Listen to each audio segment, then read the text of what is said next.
Hello, everyone, and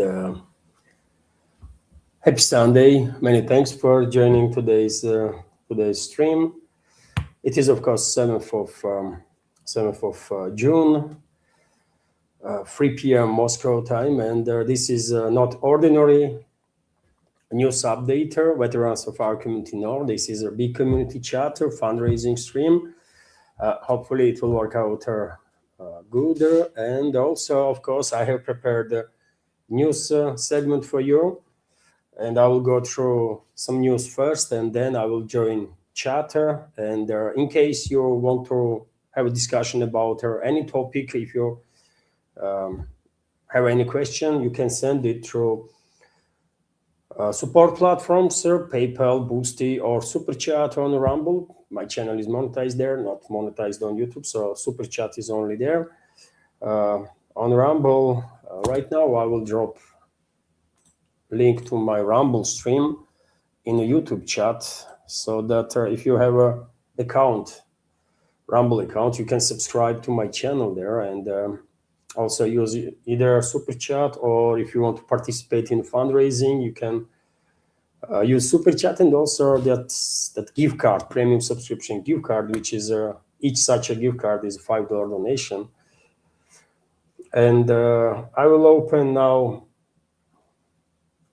Patreon and Boosty on separate notebook there, in case we have a new members. Unfortunately, situation with Patreon and Boosty is getting worse and worse. But yeah, what you gonna do, isn't it? So okay, by the way, another member left yesterday. Unfortunate, but yeah, what you gonna do, man? Many thanks to everybody, anyways, that supported in the past and continues to support. Okay, let's go through some news first, dear friends. And if you cannot use any of the support platforms, then at least you can write. If you have a question, of course, you can use capital Q or capital letters, and I will react on it after the news segment. Okay, that's being said, we can go through some news now. And well, it is unfortunate that one more member left our Patreon community. But from tomorrow, dear friends, first updates will be on a Patreon. Live streams will stay at 3 p.m. Moscow time, but in the first half of the day until 12, I will drop from Monday to Friday first news update, because I always have prepared the news, isn't it? And so I always have what to share, and whatever program I have prepared for that particular moment will be shared on Patreon, and then at 3 p.m. I will have a live stream. Okay, I just opened, man, Patreon, and I did not expect that one more member left her. Well, sad, but yeah. It happens. Anyways, let's go through some news, right? And past night, according to media reports, Russian air defense systems intercepted 95 drones over the Russian regions as a result of yet another long-range attack orchestrated by NATO member states and their Ukrainian proxies. Drones were intercepted over the Belgorod, Bryansk, Kaluga, Kursk, Novgorod, Rostov, Smolensk, Tula, Yaroslav regions, Krasnodar territory, Moscow region, Republic of Crimea, over the Black Sea. One might say, relatively low number of intercepted drones. Well, Kiev regime is claiming that they launched more than 200 drones. Russian Defense Ministry is saying that 95 was intercepted. Some drones might bypass air defenses, could be a case.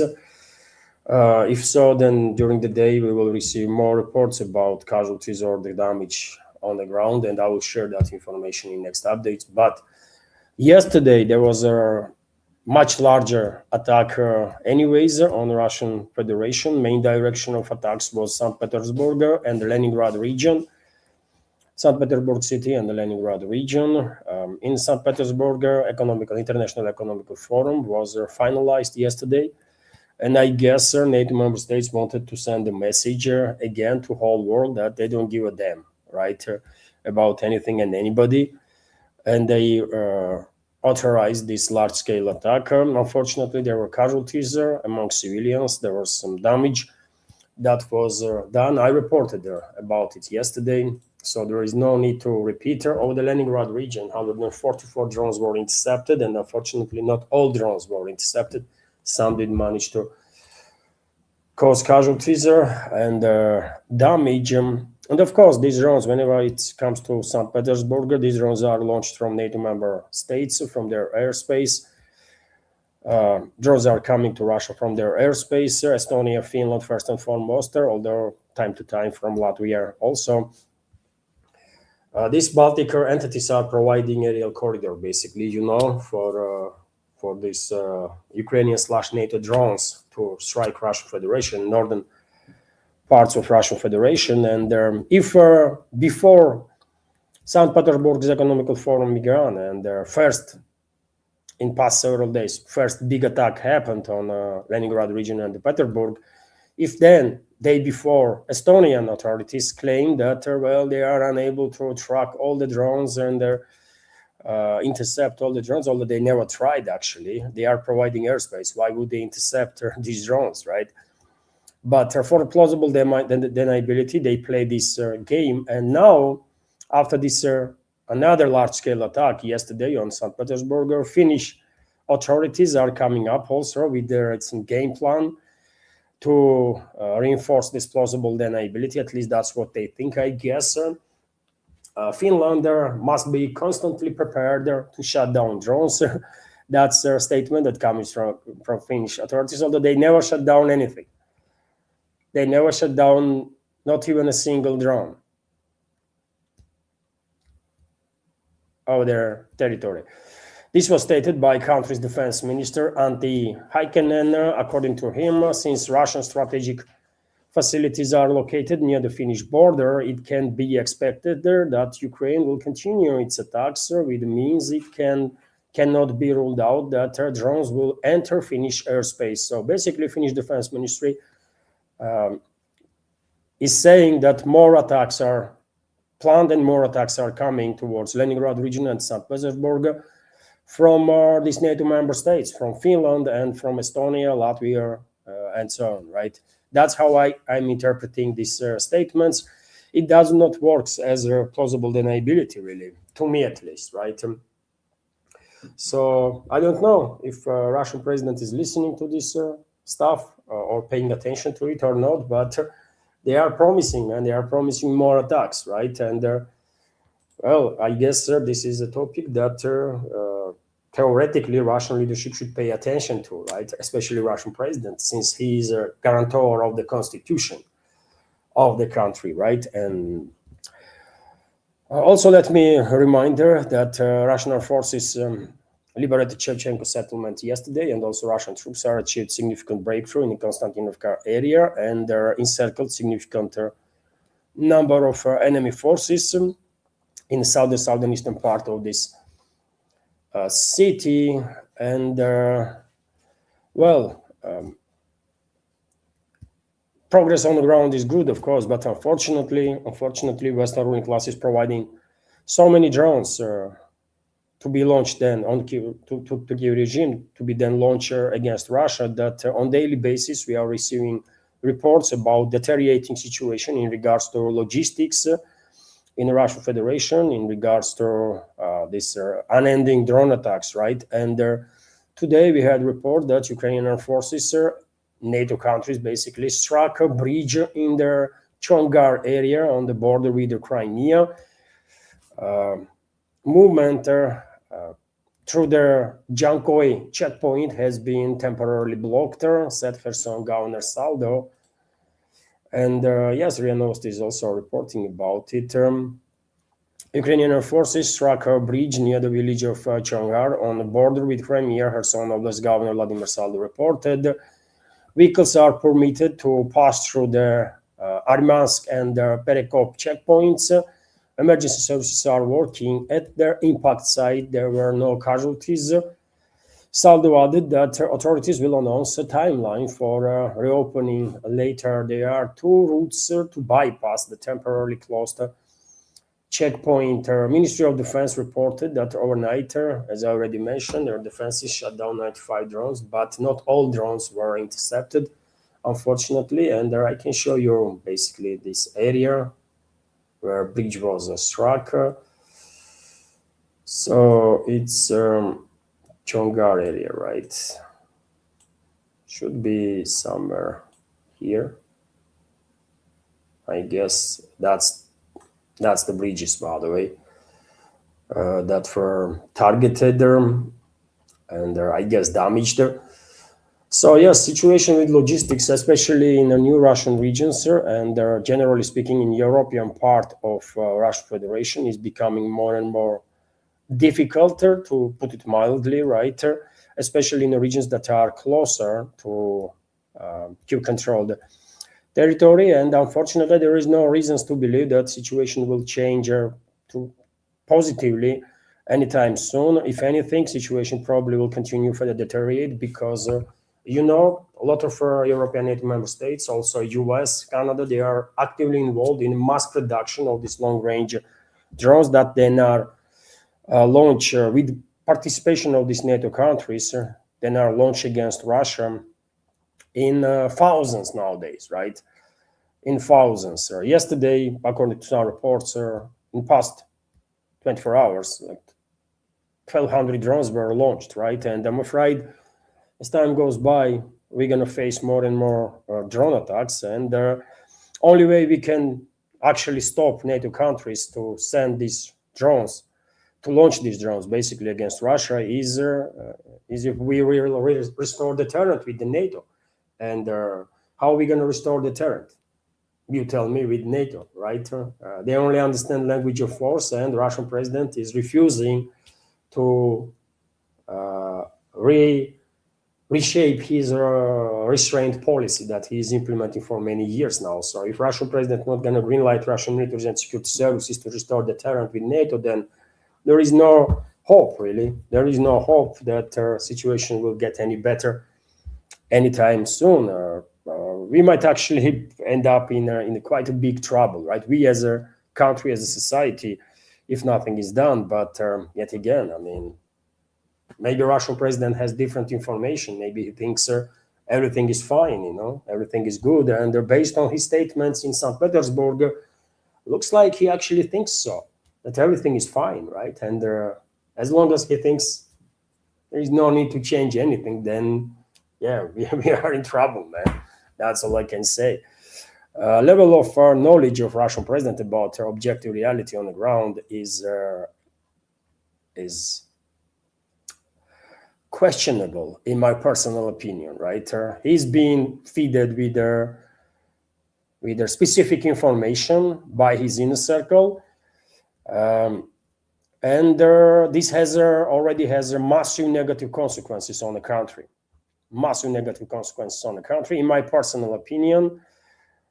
Some people might agree with me, some people don't, but a Russian president a few days ago said that, for example, as an example how ill-informed he is, the Russian president said that something like 80% of Zaporozhye region is under the Russian control, right? 80%.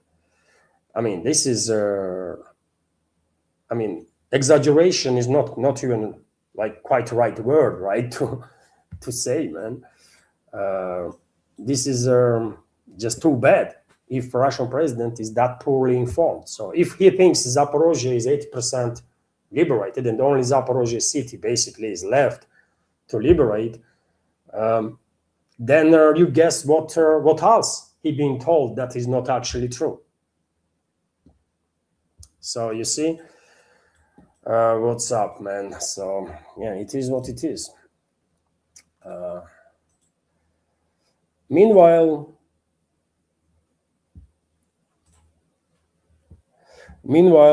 what is interesting also, I wanted to highlight this news difference with you, that so-called elite Ukrainian armed forces drone formation, Scythian Griffins, was destroyed by FAB strike.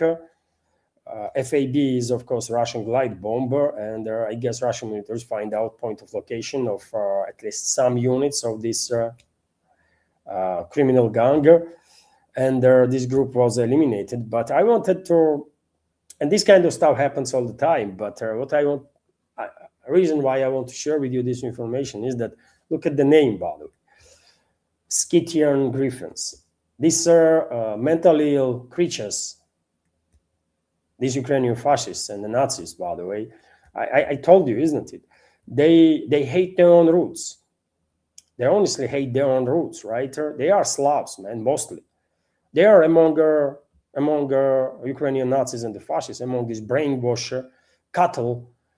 They are ethnic Hungarians too, ethnic Romanians, right? For example, one of their founders of right sector fascist organization is ethnic Hungarian. So they are these non-Slavic people too among Ukrainian Nazis, but majority are Slavs, right? And they hate this. They hate that they are Slavs, right? They are glorifying Nazis. They are glorifying Nazi Germany, fascist Germany, right? Ukrainian Nazis that were collaborating with the Nazis and the fascists, and they are trying to distance themselves from their actual roots, right? They don't want to be associated with the Slavs. That's how effed up their brains are, really. And there are certain units that are calling themselves, for example, as a Scythian Griffins. What Scythian? What you have common with the Scythians, by the way? Who are you, freaking nobodies?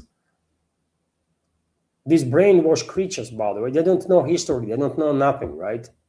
If you ask them, they will tell you nothing about Scythians, Sarmatian civilization. They would not know on which language they were speaking. And they were not speaking in Slavic language, by the way. They were speaking in Iranian language.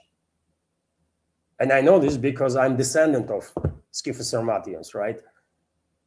Alan tribe of Sarmatians, to be more precise. And you can find these people, by the way. You can hear this language if you want, or you can go into Russia's Northern Caucasus region in North Ossetia, Alania, and you can hear this language that Scytho-Sarmatians were actually speaking. And nothing Slavic about this language. It's Iranian language, right? But yet again, these brainwashed Nazis in Ukraine are so effed up, messed up in the brain, in the head, that they hate their own roots, and they want to associate themselves either with their Scythians, either with their, I don't know, Vikings, by the way, with anybody but with their own roots, man. That's what Western ruling class with their propaganda did to these people, man. They are zombies. They are cooked, honestly, man. They are just freaking cooked, man. Which is sad, man. You know, you should be proud of your roots, man. You should be proud of your roots, but they've been so messed up that they want to be anybody but Slavs. Unbelievable, man. Disgusting, actually. Disgusting.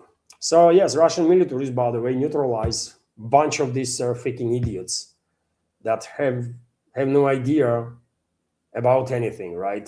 Just total brainwashed freaking zombies. And if you think it's only Ukrainian Nazis that think they have something to do with their Scytho-Sarmatians, well, you are wrong, man. In Polish elites, for centuries now, there is this mythology that they are descendants of Scytho-Sarmatians too, man. I don't know what the hell is wrong with these people, man, honestly, right? But for centuries now, also myths are circulating in Polish elites that they are descendants of Scytho-Sarmatians too. Wing Gussars, for example, had such legends that they are descendants of Sarmatians, and there's that kind of nonsense, which is nonsense, by the way, right? Poles are Slavs too. They have nothing to do with the Scytho-Sarmatians. Of course, when Scytho-Sarmatia, by the way, ceased to exist, civilization, which was from Central Europe, by the way, to imagine, area of Scytho-Sarmatian civilization was from Central Asia and Ural Mountains up to Central Europe, right? And that's territory that they were controlling, but they went far beyond, right? It is well documented that Alans, for example, Sarmatian tribes, Alans, Aryans as they are known, right? In Greek literature, for example, they went to India, and there is a caste in India right now that are considered to be descendants of those Alans, right?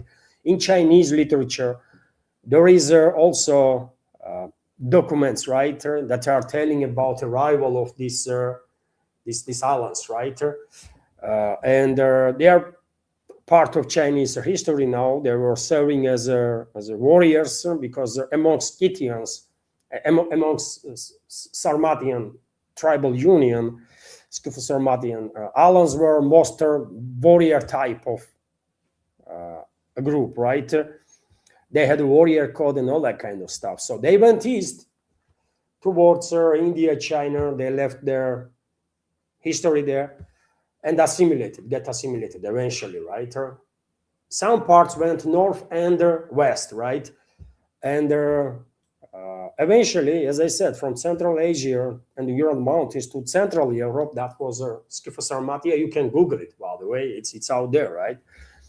And also, Alans, Sarmatian tribes, Alans played key role in development of modern, in shaping up of modern Europe and modern European culture. Although I think Alans wanted to have a better influence, right? But then Europeans just add their own stuff on top, and nothing good come out of it. But if you want to know, one of the ways how Alans influenced Europeans is this knight culture of knights. You think Europeans on their own come up with this culture of knights? No.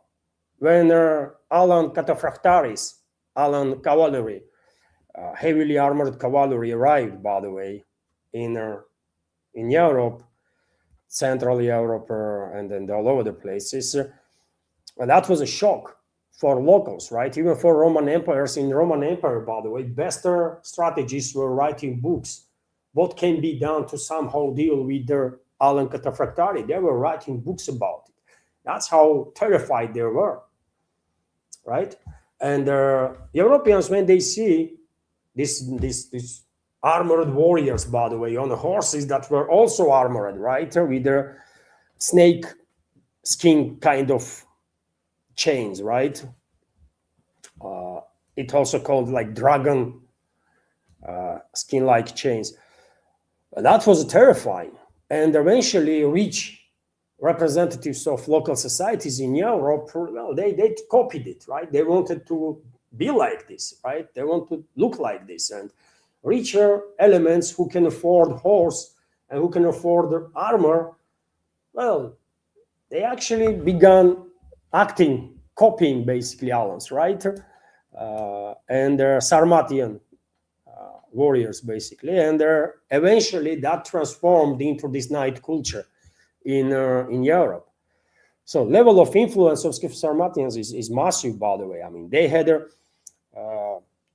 two kingdoms at some point in France, for example. Alans had 2 kingdoms in France, right? Did you ever knew about it? Probably not. Alans had their own kingdom or territory that were controlling in Spain.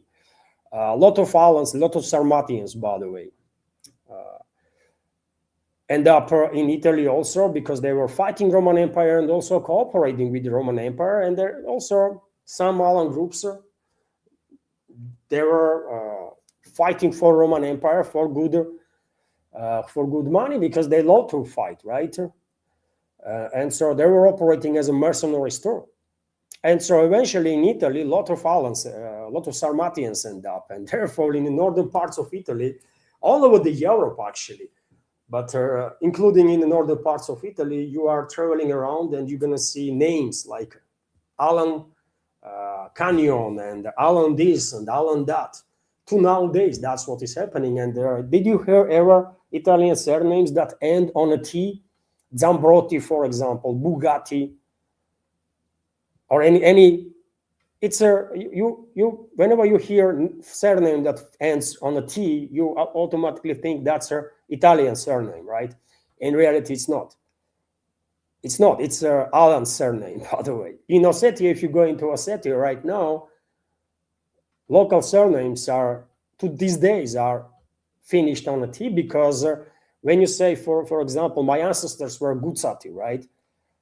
That means someone who belongs to this family. It has meaning, right? This end, T-I-N. So there are many, by the way, now Italians in Italy that are actually descendants of Alans, right? Scyphosarmatians. Also, as I said, in France, in Spain, there were kingdoms. There also Alans and Vandals. Vandals were German tribes, and Alans, Scyphosarmatians and German tribes. They were living together, right? They were fighting each other and cooperating with each other. They borrow many things from each other, right? And that's why Northern European mythology, for example, Scandinavian mythology, is almost a copy with some changes, right? Adapted to Northern understanding. This Northern mythology of Thor and this and that, and all of this is basically interpretation of Scyphosarmatian religion, not the myths, but religion. Scyphosarmatians were not they had their own religion, by the way. There was a god and pantheon, right? While German tribes, and of course Scandinavians are German tribes, with the exception of Finns, by the way, and Estonians. Estonians not even close there, but anyways, Swedes, Norwegians, Danes, Germans themselves, right? And also Brits, by the way, majority Brits. They all are Germans, right? Actually, they are descendants of German tribes, and so in Scandinavian mythology, they interpreted this Scyphosarmatian religion in a specific way, right? And unfortunately, while Scyphosarmatians had a religion, they were not pagans, by the way. Scyphosarmatians, German tribes were pagans, right? Until they adopted Christianity, they were pagans because they misunderstood many things in Scyphosarmatian religion, which had an influence not just on German tribes, but also, by the way, in Hinduism, for example, right? On Hinduism, when these Sarmatian tribes arrived in India, that are still, their descendants live there, as I believe as a separate caste or something. Well, they bring with them this religion of Scyphosarmatians, right? And they had a massive influence. According to experts, by the way, I'm not a theologist, but according to experts, from what I have read on the matter, they had massive influence on Hinduism. And so that's also something to know, right? And yes, by the way, at one point, while talking about history, from Spain, these Vandals, German tribe, Vandal and Alans, they moved into North Africa. Don't be surprised, they moved into North Africa, and in a Carthage, they established kingdom there in North Africa, and Carthage was their capital, right? City that Romans hated always. And Carthage was their capital, and they were fighting with Roman Empire, and you know what happened? They conquered Rome. They conquered Rome, by the way. And after that, even though Alans and Vandals, they did not burn down the Rome, capital of the empire there. They did not act inappropriately. You know, they went in, did their business, helped some locals to get established as a new ruling class, and they left, right? But shock was so big for local elites in Roman Empire, in Rome city itself, that after that, they began calling everybody who was not Roman citizen a barbarian. That's how this terminology this word come into historical books, right? After that instance, when Alans and Vandals, led by Vandal king, by the way, Gaidrich, right? He was a mixed family, German and Alan, and he was leading both tribes, right? Both people, and well, yeah, Rome was sacked basically, and since that moment, all non-Roman citizens were called barbarians. Did you know that? So it is interesting, isn't it?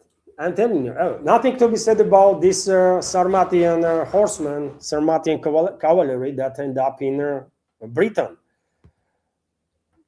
5,000 Sarmatian knights, Sarmatian fighters, end up in Britain. They were mercenaries, basically, right? They were working for Roman Empire, and they'd been sent in UK, and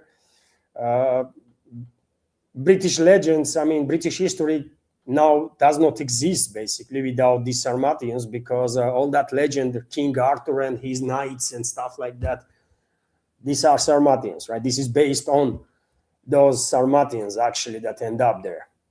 And many of them, many died in the battles, but many stayed there and get assimilated. And well, now in UK, when you hear name Alan, ask yourself, how? Why? That's right, man. Right? Because there are many elements of Scytho-Sarmatian culture was adapted by locals eventually. So it's a fascinating history, by the way. Fascinating history. It's good that, I'm talking about my ancestors in this particular case when it comes to Scytho-Sarmatians. And all people have fascinating history. All people should have interest in their own history, in their roots, right? And know as much as possible. And it is inappropriate and it is wrong when some groups that have nothing to do with this culture or history are beginning to claim that they are part of it, and then acting horribly, as Ukrainian Nazis do, man. They have nothing to do with the Scytho-Sarmatians, right? And if they had any dignity, they would apologize, but Anyways, and as I said, man, Polish elites also love to call themselves descendants of Scytho-Sarmatians. These winged Gussars, they were good fighters, by the way. Don't get me wrong. These winged Gussars of Poland, they were good warriors, good fighters, but they were Poles, man. After certain groups of Scytho-Sarmatians assimilated into Slavic people, when Slavs move eastwards from Carpat Mountains, yes, of course, there was some exchange of culture and traditions too, right? But not Slavs assimilated into Scytho-Sarmatians. Other way this happened, right? Scytho-Sarmatians assimilated into Slavs, and therefore Poles are Slavs. In their DNA, they might have, I don't know, 1% of Scytho-Sarmatians. As, by the way, in southern Ukraine and southern Russia, about 30% of people do have Scytho-Sarmatian roots, right? According to studies of the DNA. But anyways,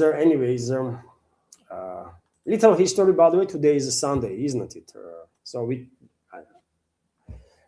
I will allow myself to be a little more casual than usually. And so, yes, when it comes to Poland itself, Ladislav Kosniak-Kamyaz, he's a defense minister, isn't it, in Poland? He spoke to Kirill Budanov, this terrorist and mass murderer that is now head of Zelensky's regime, Zelensky's administration, and allegedly he demanded from Zelensky to apologies for glorification of Ukrainian Nazis that were collaborating with Nazi Germany, and they're also were involved in the mass killing of Polish citizens. I don't think Polish elites care about others, but they are using this topic that hundreds of thousands of Poles were killed by Ukrainian Nazis during the Second World War. They are using this now to justify future occupation of the Western Ukraine, right? And lately Warsaw is acting tough with the Kiev regime, and the Polish defense minister also demanded their military formations in Kiev regime's army to be stripped of names of Nazi Ukrainians and basically mass murderers, right? I don't think you're going to respond on this in any way, shape, or form, but it's worth notice, dear friends, that there is a clearly sort of escalation between Warsaw and Kiev regime, and this is, in my personal opinion, clear preparations of the ground by Poland to recapture some 70% approximately of Western Ukraine that used to be part of Poland, before Second World War, and that includes, by the way, Lvov city, Rovno city, and a lot of other territories too. And you might ask, yeah, but if Poland is escalating with Kiev, why they continue to provide weapons and money, and why Poland is transformed into a hub, basically logistical hub for NATO to send all the weapons, right, against Russia? And their point is, dear friends, that Polish elites know their militaries, no matter how much money they pour into their militaries, they have no battle experience, and they know that Kiev regime's forces, including Nazi formations, they have battle experience. And I think Polish elites are afraid that, they might try to reclaim western parts of Ukraine, but they might not be able to secure their area. They might not be able to defeat Kiev regime's forces, especially Nazi formations there, when time comes, right? I remind you, dear friends, about months ago, in one of the NATO member states, there was exercises, right? In Sweden, if I remember correctly, there was exercises of NATO militaries, right? And from Kiev regime, small unit was sent, battle experience unit, to act as if they were Russian forces. And you know what happened? These NATO forces were obliterated, literally obliterated. Every time, during every rehearsal, they were obliterated. That's how massive the difference is between NATO troops, including Polish troops, and these battle-hardened Kiev regime's forces.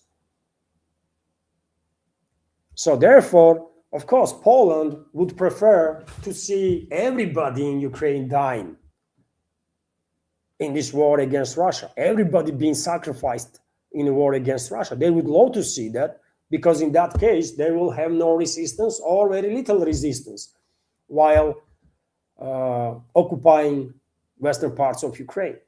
They have a very cold-blooded calculation there. That's what it is. That's why they are still providing, despite everything, they are still providing weapons, money, and their own territory for Ukrainian Nazis and the fascists. Because Polish elites hoping that this war will continue with Russia, Ukraine will be sacrificed until last Ukrainian, and when time comes, Polish militaries will just go in and occupy the territory without much resistance. That's what's happening. It's a cold-blooded but calculation that from their point of view makes sense, right? Meanwhile, I want to share with you this information that, well, Maria Zakharova responded to rumors about Lavrov's possible resignation. Russian Foreign Minister Sergei Lavrov works for the good of his country so well that even his enemies are in voice, said Foreign Ministry spokesman Maria Zakharova. She did not confirm that her minister intends to resign. She did not confirm, she did not deny. Well, according to rumors here in Russia, by the way, Lavrov already tried to resign several times. And there are some speculations that reasoning is that he disagrees with the restraint policy of the Russian president. Could be case, maybe not. He would not be alone, by the way, let's be real here. And also rumors are that, I mean, Lavrov is an old man too, right? And due to some health issues, or you know, maybe he just want to retire, man, and have a rest, right? But rumors definitely are here in Russia, speculations that at least on several occasions Lavrov tried to talk to Putin about resignation, and Putin did not accept his resignation. And well, Putin is known to be a person who will take resignation now as a treason. He only allow to resign to his old friend from St. Petersburg. I forget their surname. That person was against their special military operation, by the way. He was in Security Council. I cannot remember the name. And Putin had for a long time very close, you know, they know each other, right? And that is the one person who was actually allowed to leave due to disagreements with the Russian president. And I don't think Putin was mad on him, right? I don't think Putin took his resignation as a treason, because that person, for God's sake, man, I cannot remember the surname of the that guy. But anyways, at least he was opposing the special military operations from straight away, so Putin was okay with that. But for whatever reason, he don't want people that was with him when special military operation began to move away now, because he's allegedly, according to speculations, by the way, he's taking these kind of moves as a treason, as a personal treason, right? In a relationship, something like that. And so I don't know, man. Maybe Lavrov actually wants to go and then just freaking chill now. But Putin will not allow him to go, man. I think, right? Maybe, I mean, yet again, when it comes to this government, right, and stuff, information is very scarce, man, and there's only speculations around. But yes, Lavrov might want to resign, and as I said, man, one reason can be that he's just tired. He's an old man, and as most old men, he also probably faces some health issues, right?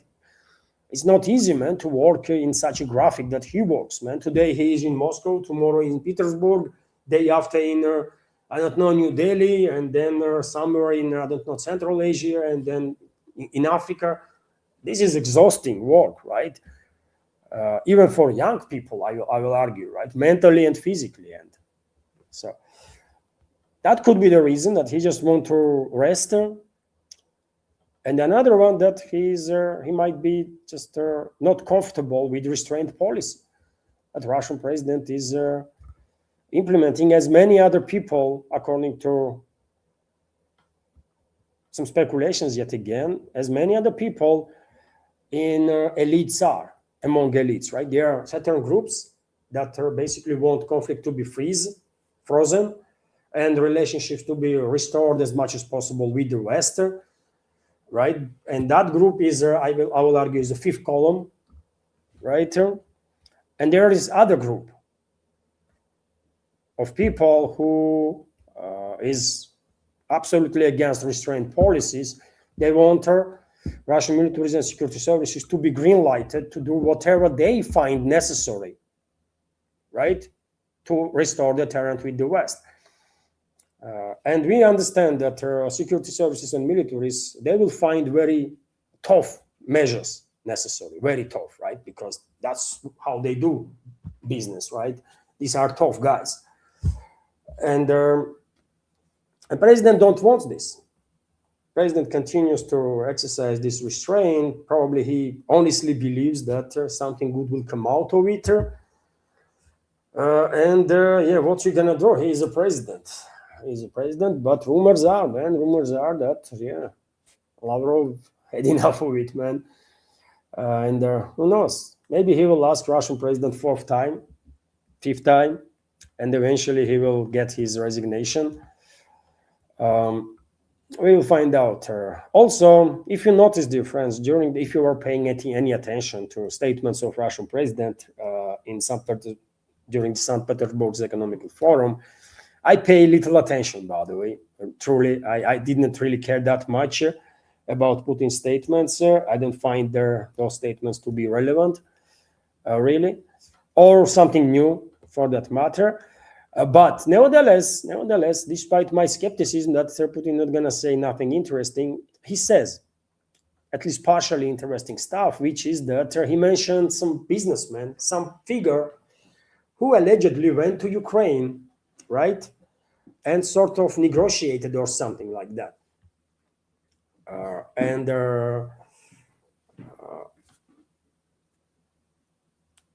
And rumors, speculations began straight away that that person who was acting sort of as a mediator between Kiev and Moscow was Abramovich. Roman Abramovich, extremely unpopular figure here in Russia, as all the oligarchs, by the way, are. Right? And yes, if true, if Putin was okay with Abramovich or whomever else, by the way, negotiating with Kiev regime, set a resolution, and that's what rumors are, man, that some sort of a Minsk-free agreement was discussed, then who knows? Maybe soon we will actually see Minsk-free under whatever sauce, right? But maybe something like that is cooking. Now reports are that Putin is a bit upset because straight after this someone, Abramovich or whomever, literally day after, 2 days after that person visited Kiev, Starobelsk happened, when students died, when Kiev regime targeted with assistance of NATO countries, targeted the college, and there are 21 students died as a result of this attack, and dozens were wounded. And allegedly Putin was upset about it. He even allegedly made a call to that person and asked, what the hell? I mean, is this what we were negotiating, sort of? And then, by the way, Zelensky began making statements, right? Insulting statements towards Putin. He sent this so-called open letter in which I will argue he was begging for mercy, really, for attention and mercy, but many people are more focused on insulting attitude of the letter itself, of the language, right? And so rumors are that now Kremlin is kind of distancing itself from possible agreement with the Kyiv regime. But generally speaking, if Russian president is considering to end this, to agree basically on Western terms, right, on a ceasefire and freezing of the conflict and on some sort of a Minsk-free, then in a couple of weeks' time, maybe that's exactly what's going to happen, because I don't think there is much more time left, because soon NATO country is going to launch 2,000-3,000 drones every single day. Every 24 hours, they might be able to launch, I don't know, man, 10,000, 1,500 or 2,000, 3,000 drones, right? And they might systematically destroy all the logistics in European part of the Russian Federation. And if president is not willing to greenlight Russian security services and militaries to restore deterrent with the West, that's the only way we can deal with the situation now. Then what other options are out there to deal with this situation that is getting critical? Minsk free, maybe Minsk free, by the way, and of course, if Minsk free agreement will be reached, society here in Russia gonna feel being portrayed. There, many militaries and security officers probably will feel being portrayed, but well, there are decisions that are made by politicians, and we might like it or not, but that's how it is, man, right? So we will find out some very important process is going to take place in short time, I think. And yeah, people are getting more and more nervous, by the way. That I can tell you that here in Russia.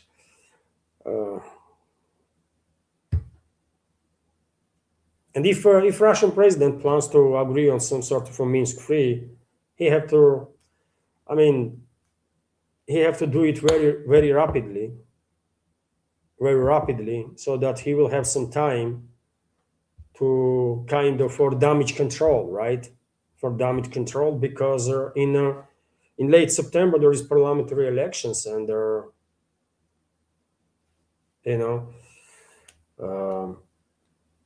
if Minsk frees agree, or if deterrent is not restored with their collective West, then I don't think current ruling party, Единая Россия, will manage to gain majority. I mean, how they gonna get majority, man, when society is not happy, man, what is happening, right? So yes, some very serious developments gonna take place, I think, and let's see, man. Of course, I will report about it, but you're not gonna be surprised because I'm discussing all the possible scenarios that I can see, right? So no matter what's gonna happen, probably we already have discussed that, probably.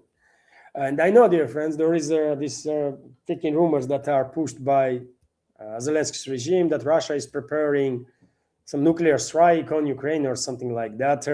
I don't even want to waste your time on this nonsense, right? If Russian president was the figure who will authorize deployment of extreme force against anybody, he would do it already, right? Like a million times. As long as Russian president is Putin, everyone can sleep without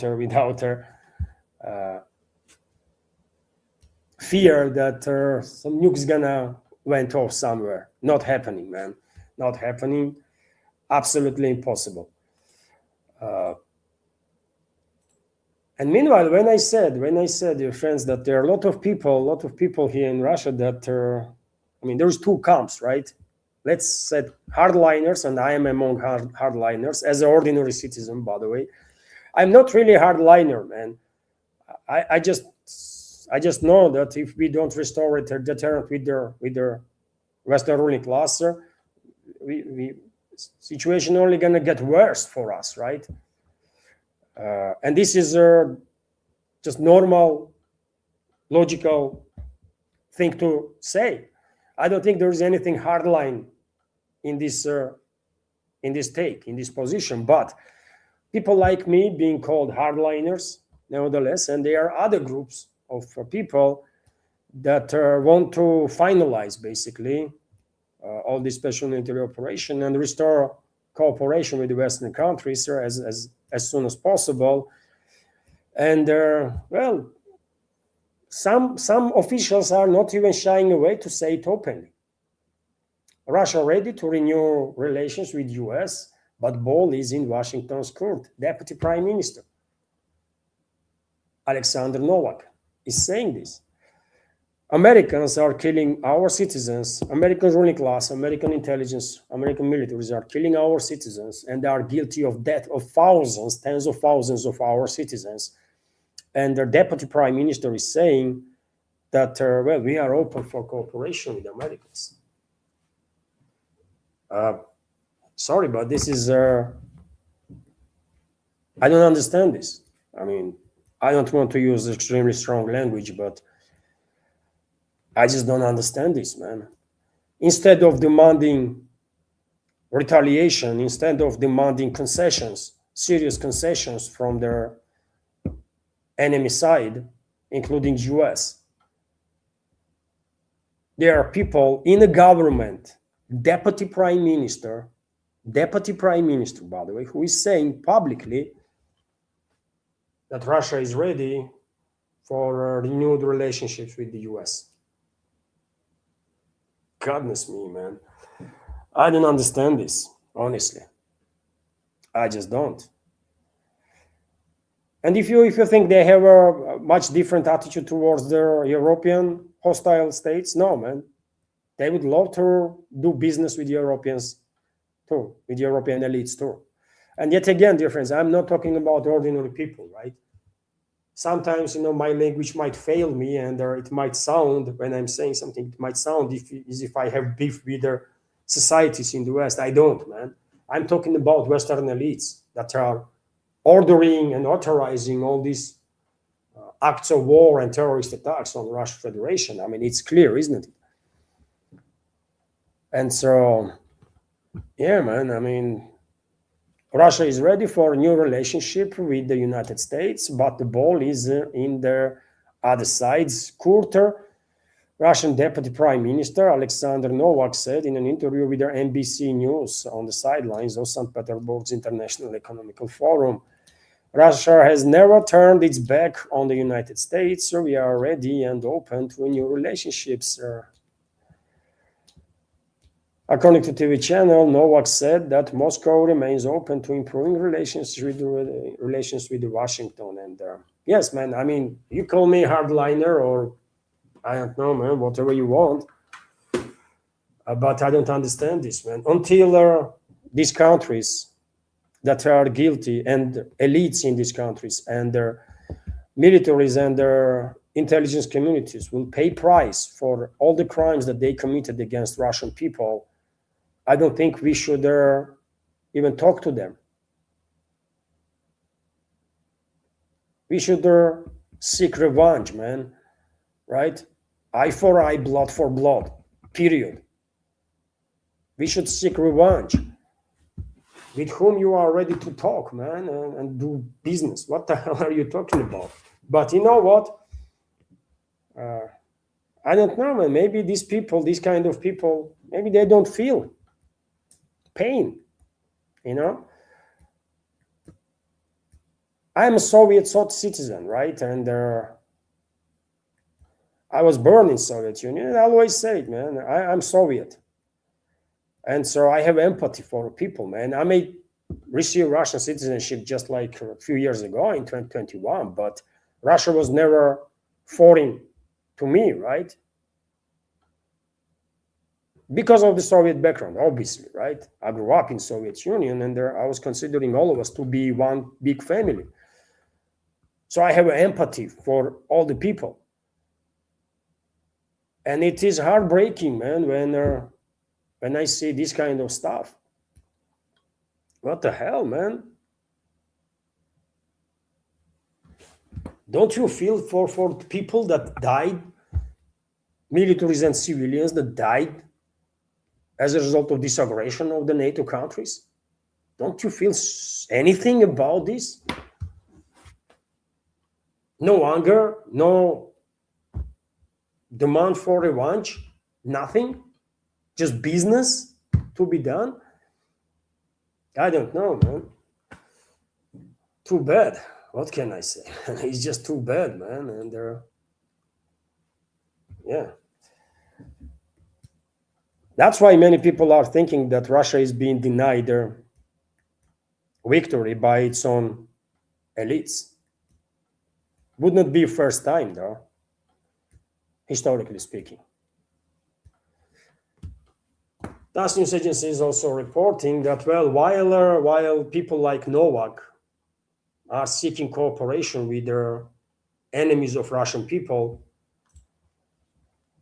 enemies on other behalf are quite focused on killing more Russians. And they are not hiding away. They are quite open and direct about it. And as I mentioned yesterday, by the way, if recently Brussels, EU, European Union allocated 90 billion loan for Kyiv, formally for Kyiv regime, in reality to prolong this war against Russia. Now NATO is also discussing allocation of 70 billion euro on top of that EU loan, right? At least 40 billion from the 70 going to be on top of that 90. And their NATO leadership is thinking that, well, they can kind of use combined, they might have a combined use of 30 billion from that 90 billion loan. Either way, NATO wants additional 70 billion euros to be allocated for this war. That's where our enemies are. And that's where our leadership is. That Russia is ready for renewed relations with the US. Yeah, too bad, man. Too bad. I don't know what the hell is going on in the brains of these people. Better to die, man. Better to die standing on your feet than to live fucking 100 years on your knees, man. Right?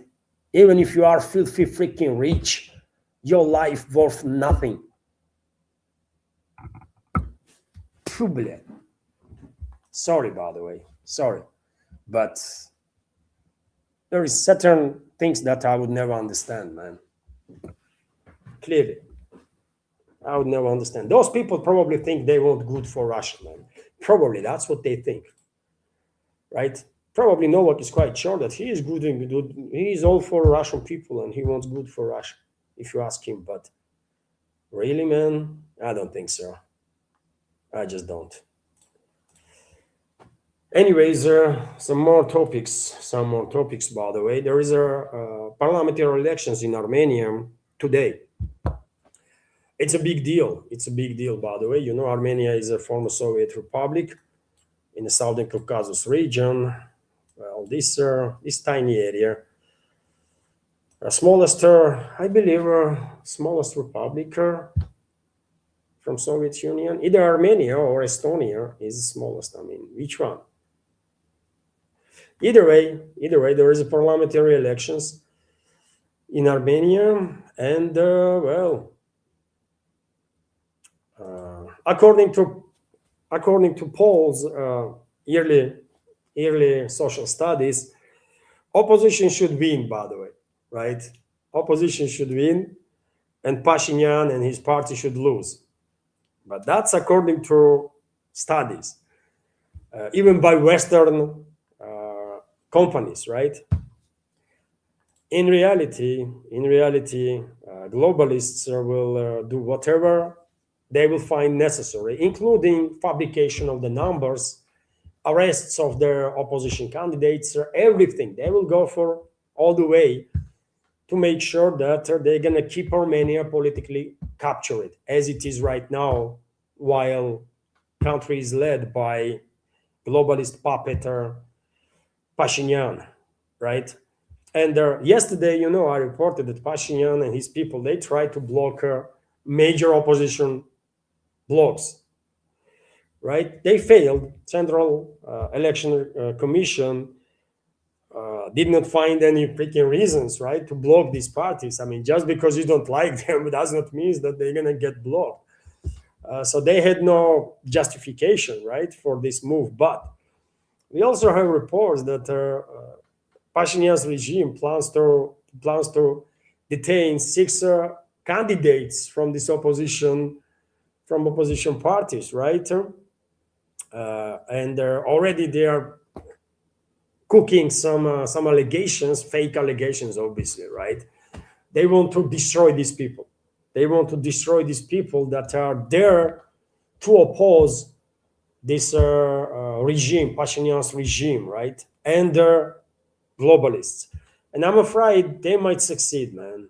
I'm afraid they might succeed there because, well, if we know anything, if we learn anything about globalists, man, we know that they have no brakes, they have no reverse gear, no morality, no dignity, no humanity, no nothing, right? They just they are animals. Literally, by the way, globalists, Western ruling class is filthy animals, right? Nothing human they're about in them and about them, right? Nothing human. They might just look like one. And there's a confirmation, by the way, if everything that happened before, even in EU territories, right? In Romania, for example, or what they did in Hungary, for example, right? What they are trying to do in Slovakia, for example, and I can go on, right? But on top of that, quite interesting report from French newspaper, Dimanche, right? I don't know what this newspaper is, maybe big name, maybe small, but report itself is quite interesting that French special services, French secret services basically, assisted Armenian authorities in monitoring and blocking criticism on the internet ahead of their parliamentary elections. According to a publication, employees of their specialized French unit, VIGNUM, participated in the work to combat dissent. The Armenian authorities are actively supported by French intelligence officers of their special unit. This VIGINUM track and block statements on the internet that contradict the official rhetoric. All information compromising Armenian Prime Minister Nikol Pashinyan goes through additional filters installed by French specialists in the cybersphere, the publication writes. So, by the way, if you were in Armenia in the past several months, and if you post something or if you uploaded some video and you got unusually low reactions, you know why. You know why. So does this looks like, by the way, that globalists will allow opposition in Armenia to regain control over their country? No, they will not. They will not. And I'm afraid this evening, already in a couple of hours' time, when polling stations will close, some pro-Western or Western-controlled polling companies will say Pashinyan's party had a majority, right? Opposition lost, and if anybody dares to disagree with this, they will be prosecuted. Pashinyan will lose all weight of their state system to suppress any other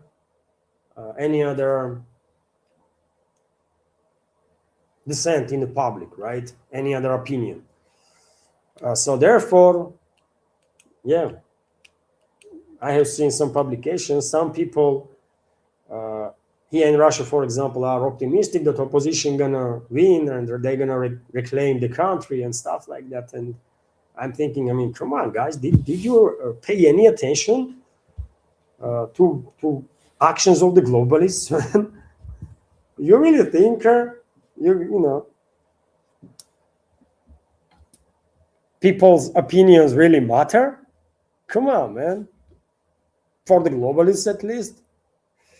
Unbelievable. But anyways, I mean, we will find out. We will find out soon, isn't it? I hope situation not gonna escalate up to civil war, by the way. But it might. It might. There might be some serious unrest in Armenia after election results will be declared. Because opposition gonna claim victory, by the way, because according to all their studies, they are much more popular than Pashinyan's party. So they have no reason to accept defeat, right? Because they would not believe in that. And Pashinyan is prime minister. He is running state institutions, right? and they will say it was a victory for them. Europeans, globalists, and globalist control regimes obviously will acknowledge election results. They will applaud Pashinyan, and that is that. And if you are Armenian citizen, what you gonna do in that case? You go on the streets on a protest, okay? Regime might tolerate, Pashinyan's regime might tolerate a little protest, but if they will feel like they've been threatened, oh, they're gonna use force, man. They're gonna use force to suppress people, and they will, if it's come to it, or when it comes to it. Also, Middle Easter. Well, today is unfortunately there is much less people online than usually. But let me. There was a several super chats, dear friends. Let me copy first because unfortunately, these comments are disappearing on. Comments are disappearing on Rumble after some time, after hour or something, right? Viper, thank you very much for at least 2 premium gift cards that I see right now. And there is a super chat from Scooby and also super chat from Data Clause. Let me make a screenshot of this also, dear friends.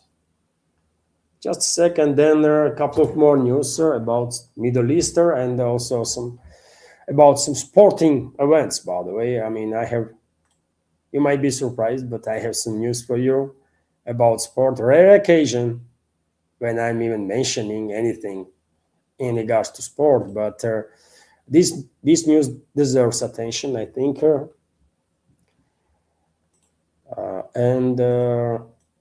Okay.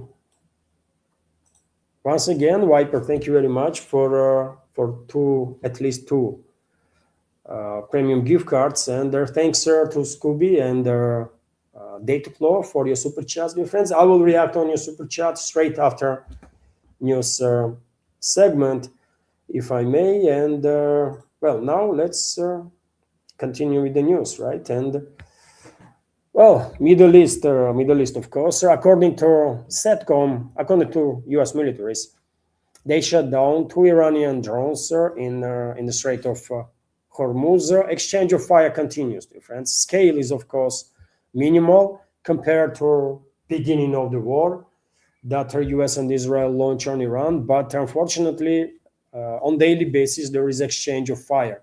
Which does keeps this region in instability, obviously, right? Exactly what Western ruling class wants, I will argue. Also, we have this report that U.S. wants to send frozen Iranian assets to Gulf allies. The Trump administration is seeking to redirect frozen Iranian assets towards rebuilding energy and other infrastructure damaged by the Tehran's retaliatory strikes in the Gulf Arab states, housing U.S. military bases. Bloomberg and CBS News reports about it. And well, this is a pure attempt. I believe Trump's administration, Trump personally and his administration probably were considering this idea because they want to just steal this money. You think Gulf monarchies need Iran's frozen assets? Really? They're going to end up even in bigger trouble if they will own Iran now. They own Iran anyway because they provided ground and airspace for attacks on Iranian people. So they are in debt to Iran and Iranians already. And if US will now transfer frozen assets to them as a sort of compensation for damage that they get because of the Americans and Israelis, well, they're gonna say no, man. Maybe UAE will say okay because UAE leadership is truly backwards, man. UAE leadership is a freaking rabid animals. I can tell you, man. Right? There is nothing decent about those people, right? Traitors, total freaking traitors of everybody, right? But others in the region, they're gonna say no, man. No thanks. If you want to compensate, but don't give us Iranian money, man. It belongs to Iranian people. I think Qatar will say so. Kuwait will say so for sure. They wouldn't dare, man, to do anything like that because, as I said many times before, it's not even Iranian troops that are gonna do something to them. Iraqi militia, man. Iraqi militia will end Kuwait. All they need is a green light, and that's it. Nothing gonna save them, right? So better Kuwait monarch and their whatever the ruling class is, they're better they still keep themselves quiet. Saudi Arabia not gonna agree on that. They don't need to be treated like nobodies and the thieves, right? They're not gonna take Iranian money. Bahrain not gonna do this because Bahraini regime only exists because of the Saudis, man. Bahraini regime only exists because of the Saudis. If Bahrain makes some wrong moves, well, Saudis might say, you know what, we no longer guarantee you freaking security and you are on your own. And that's it, man. That will finish. That will end monarchy there because vast majority in Bahrain are Shiite Muslims.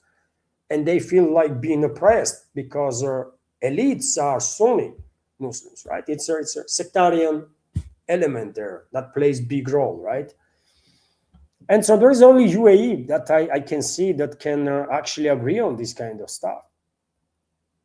Because yet again, UAE leadership demonstrated themselves to whole world as disgusting creatures that are betraying all the neighbors. They betray Iran.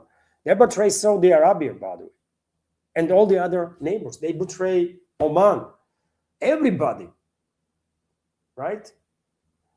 They participated in attacks on Iran and they participated in attacks on Saudi Arabia. You think Saudi is gonna forget that? No, man. So UAE is that's why I'm saying UAE is finished.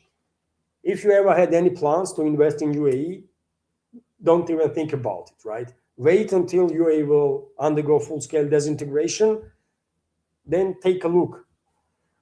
Which Emirates are where, right? And then make decision. UAE as a construct is finished. It's just a matter of time, by the way. This is not going to survive. Abu Dhabi is messed up big time. Abu Dhabi messed up big time. And they're already, it's well known, isn't it, that there are Emirates inside Kuwait. There is 7 or 9 Emirates, right, that make UAE.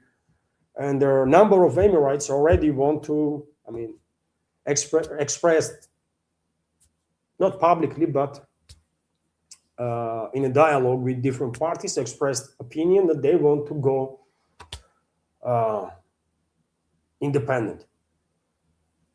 So some will go independent, some might actually, theoretically speaking, join Saudi Arabia, and some UAE territories might end up under the Iranian control, and Abu Dhabi will be left alone.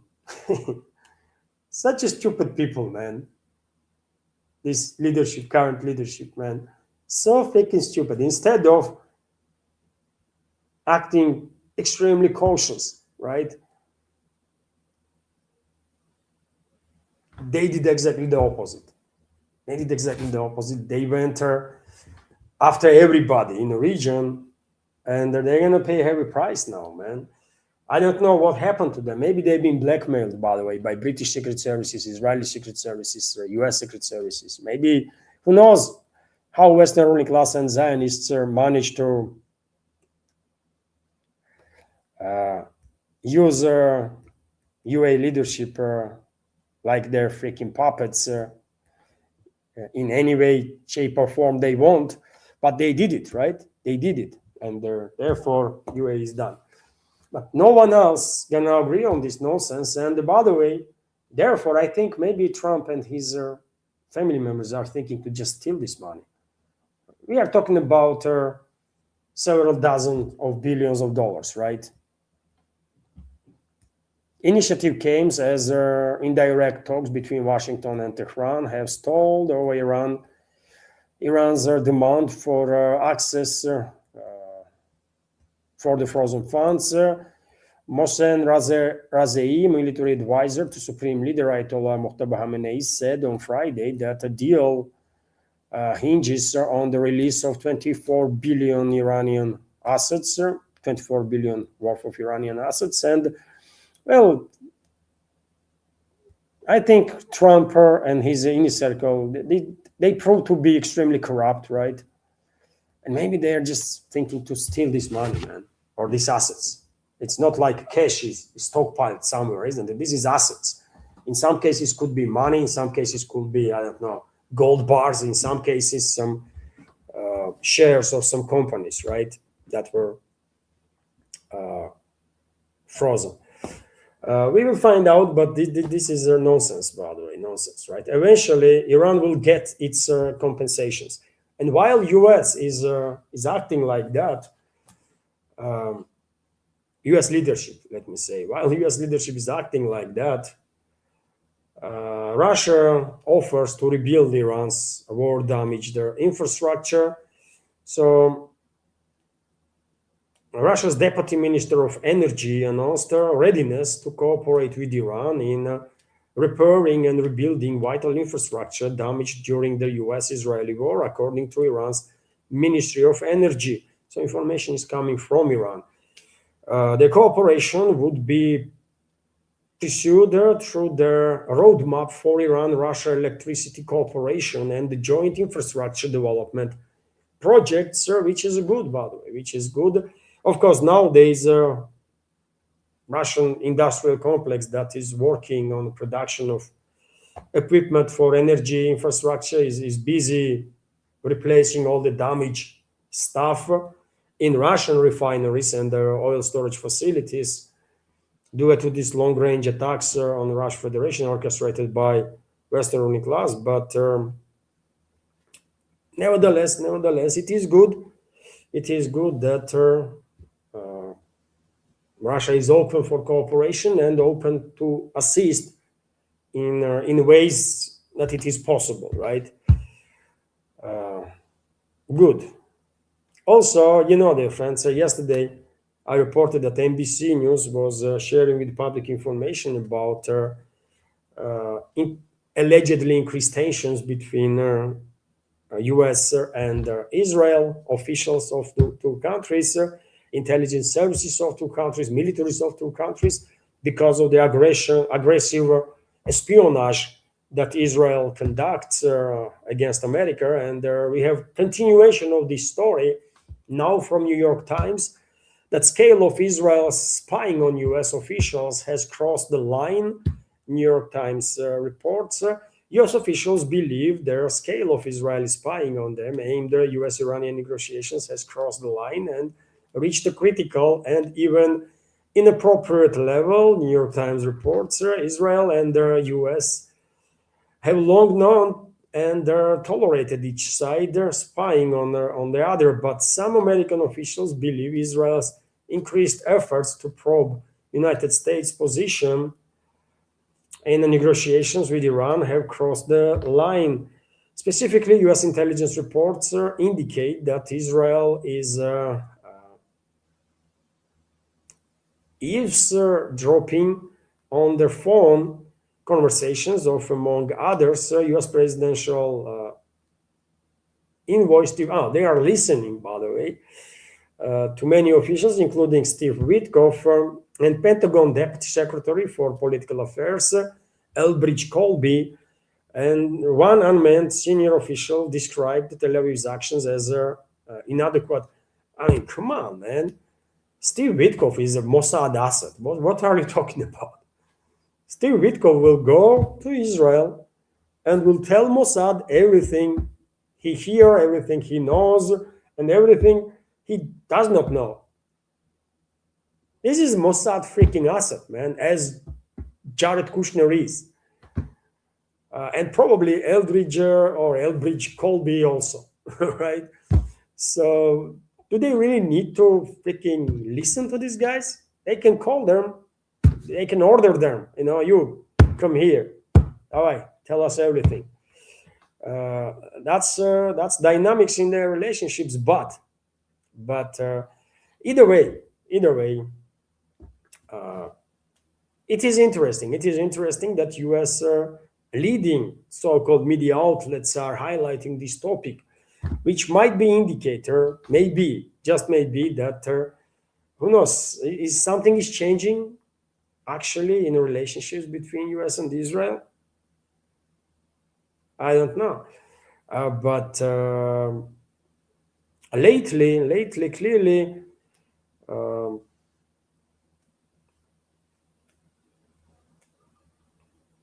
At least narratives being pushed through Western propaganda outlets, right, on the public, that there is certain shifts between the two sides. I'm not buying into in this crap, by the way. Personally, I'm not buying into this crap.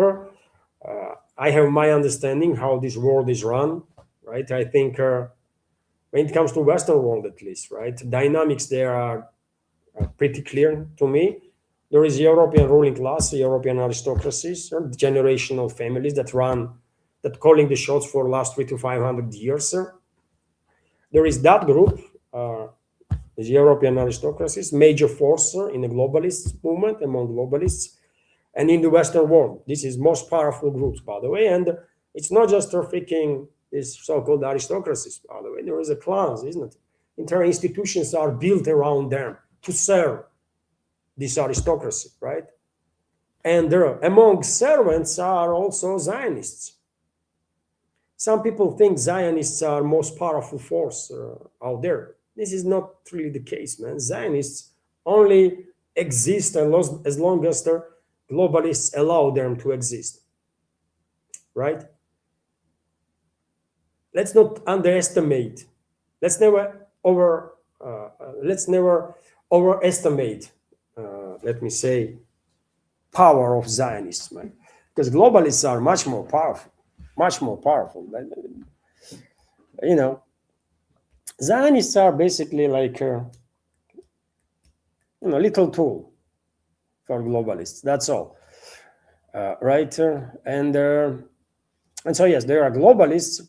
So there are European aristocracies, most powerful force, plus Vatican is also out there among globalists, this powerhouse. Inside this powerhouse, of course, British aristocracy is most powerful. Then comes French aristocracy. They hate each other. They don't like each other, but nevertheless, they operate together in most of the times, right? Also, there is a Vatican, very powerful group. And I'm not talking about Catholic Church, by the way. I'm talking about Vatican, right? And there is also new money people, right, in America. This American elites, right, only exist for like generation or two, but nevertheless are somewhat powerful enough, influential enough in America, right? And they being used as some sort of a tool also by same globalists, right? So Europeans are pulling the strings whenever there is some talks that Israel is calling the shots in America and Israel is calling the shots in Europe and everywhere in this world. Come on, man, are you serious? It's European aristocracy that is calling the shots, man. Not Americans, not Israelis, it's European aristocracy. They were dominating this world for 300 to 500 years, not because they are cool guys and freaking angels. No, they were dominating and continue to dominate this world because they are most disgusting and violent creatures that ever existed. And they have their own freaking institutions that are working for them, right? They control Israel and America, European aristocracies. There's no other way around. Although, for whatever reason, everybody mocks Europe, everybody mocks Europe. Pat Hexet yesterday was in Europe. He still probably is in Europe, right? And these idiots go in Europe. They've been allowed, right, to say some shit. For a show, it's good for show. It's good for business, right? So European aristocrats, they don't care, man, right? Let's do this show. Let the people think that we are also divided and we are, we don't know what we are doing and stuff like that. In reality, they know perfectly well what they are doing. And I don't give a damn if Pax Hexed or whoever else will go in Europe and mock everybody there. They just don't care, man. Divide and conquer. Divide and conquer. And this goes on minds too. Divide mind of the people, right? And you will conquer those people. It's not just physical division between their peoples and the countries, but it's also battle for a mindset of the people, right? How anybody could think that British ruling class, that was 100 years ago, officially were dominating the world, right? British Empire, basically, formally, it's never ceased to exist, actually, right? They transformed into a so-called Commonwealth, partially. But, okay, after Brits lose Suez Channel, maybe some will argue that after that, British Empire was been basically finished, right? Because they lose India, they lose Asia, generally speaking. They lose their strong presence also in Africa. But militarily, maybe financially, they didn't, isn't it? Financially, they didn't. And city of London is still most influential financial center in this world. Not New York, by the way, not Tokyo, not Hong Kong, city of London. How is that? If Brits are so weak, British aristocracy is so weak, and they don't know nothing, and they are no weak, man. They are unfortunately very clever, and everybody is making mistakes, underestimating these forces, man. European aristocracies, these are scumbags, man. Cruel creatures.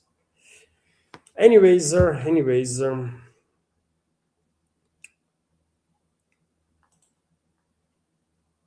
when it comes to Israeli actions, by the way, I want to give you this update that death toll as a result of Israeli aggression against Lebanese people is increased over 3,500.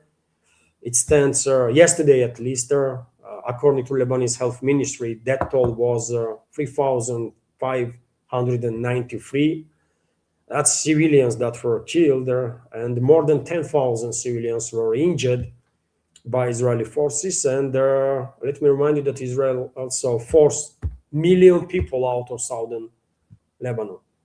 Million people were forced to leave their homes, which is on its own, obviously, is a crime committed by Israel. But they went in, they not just forced people out, they call it evacuation. That's how they justify themselves. But okay, you call for evacuation, they evacuated, right? Israeli forces are moving into these empty villages, empty towns, and destroying everything, leveling everything, literally, right? They are turning southern Lebanon into Gaza, what they did in Gaza. So how you can justify that? But yeah, don't worry, Israelis will come up with justification, man. They always do. No one takes their justifications seriously, but they never struggle with that, right? They can justify anything. They kill hundreds of thousands of civilians in Gaza Strip, and they're justifying this to nowadays, man. Instead of killing themselves, right, out of shame, no, they are justifying this crime against humanity. Unbelievable, man. Unbelievable. China launched a special naval operation near Taiwan. I think this is interesting. Beijing has launched a naval operation near Taiwan. CGTN reports citing a statement from Chinese Ministry of Transport. The Chinese Ministry of Transport has launched a special maritime law enforcement operation in the waters east of Chinese island of Taiwan. The channel reported the agency explained that it is aimed as asserting Beijing's administrative jurisdiction, strengthening deep sea patrols and regulating the shipping. Okay, the pretext was a unilateral announcement by Japan and Philippines to begin border delimitation talks in the region. China viewed this as a serious violation of territorial sovereignty, maritime rights, and interests. According to Taiwan's central news agency, the island's administration deployed 5 Coast Guard ships and patrol boats in response. And okay, by the way, okay, China is demonstrating, of course, who is the big boss. They have all the time they want, right? Chinese to reunite with Taiwan peacefully. But same time, of course, they are preparing for any possible scenario because they know Western ruling class can trigger these regional entities, including this criminal regime in Taiwan, to provoke military hostilities, right? And therefore, Chinese have to be ready. But if you ask me, I don't think China will go for military without provocation, right? I don't think China will go for military operation to reunite Taiwan with the rest of the China forcefully. They don't have to, man. They don't have to, right? But if confrontation is provoked, I think Chinese are ready, man. And Chinese are ready. They studied special military operation quite closely, and they will adapt. They will adapt, right? And I don't think they will exercise restraint. If it comes to military operation, they're not going to exercise restraint because they know it does not work. It only invites more trouble, right? And only encourages your enemy. So therefore, Chinese, if it comes to military operation, they will go all in, by the way, right?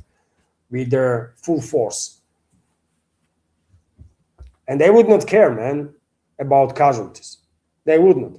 They will, because they would know casualties going to be much less than if they will exercise restraint and adapt their warfare in a style that Russian president is adopting, for example. Because if we went, I'm quite sure if we went full in with full force, right, in 2022, if we used all the necessary force, there would be casualties, obviously, right? High casualties, but much less than we have already, much less, right? And war would be done in a short time. That's why I was always against restraint policies, man. It was so obvious to me that you exercise restraint, you only embolden, you only encourage your enemies, right? And by doing so, you are inviting more trouble on you. And Chinese know that. And so, yes, if and when Western ruling class will provoke military confrontation in a region against China, in the south, in the global south, against China, PLA not gonna mess around, man. They're gonna go all in and end everything literally in matter of hours, maximum days. That's how it's gonna be. And as I said, sporting stuff, by the way. Iran's World Cup team has been informed that they must leave and enter US on the same day as their matches and will not be allowed to stay for any period of time in the US. This is disgusting, man, right? Iran is the only team, I think, ever in their entire FIFA 2026 World Cup that will be forced to travel back and forth and will spend their time in Mexico instead of US, where their match is gonna take place. This is embarrassing, man. This is embarrassing. UEFA or FIFA, by the way. FIFA is, of course, as UEFA is, by the way, and all these so-called international sporting federations. All of them are corrupt. All of them are disgusting, right? Have no respect to any of this nonsense garbage, right? I'm not gonna watch even a single freaking event from US on this so-called World Cup. What kind of World Cup is that? Is it really World Cup where you are banning countries? What kind of World Cup is this? Oh, maybe in a way that Americans do, isn't it? They make some freaking championship there, and whoever wins, they call him a world champion. Are you freaking kidding me, man? Who gives a fuck about your little event in America, man? How you are calling yourself a world champion? No one cares, man, in this world, actually, right? So whoever, I mean, these corrupt bastards, man, in FIFA, they should be all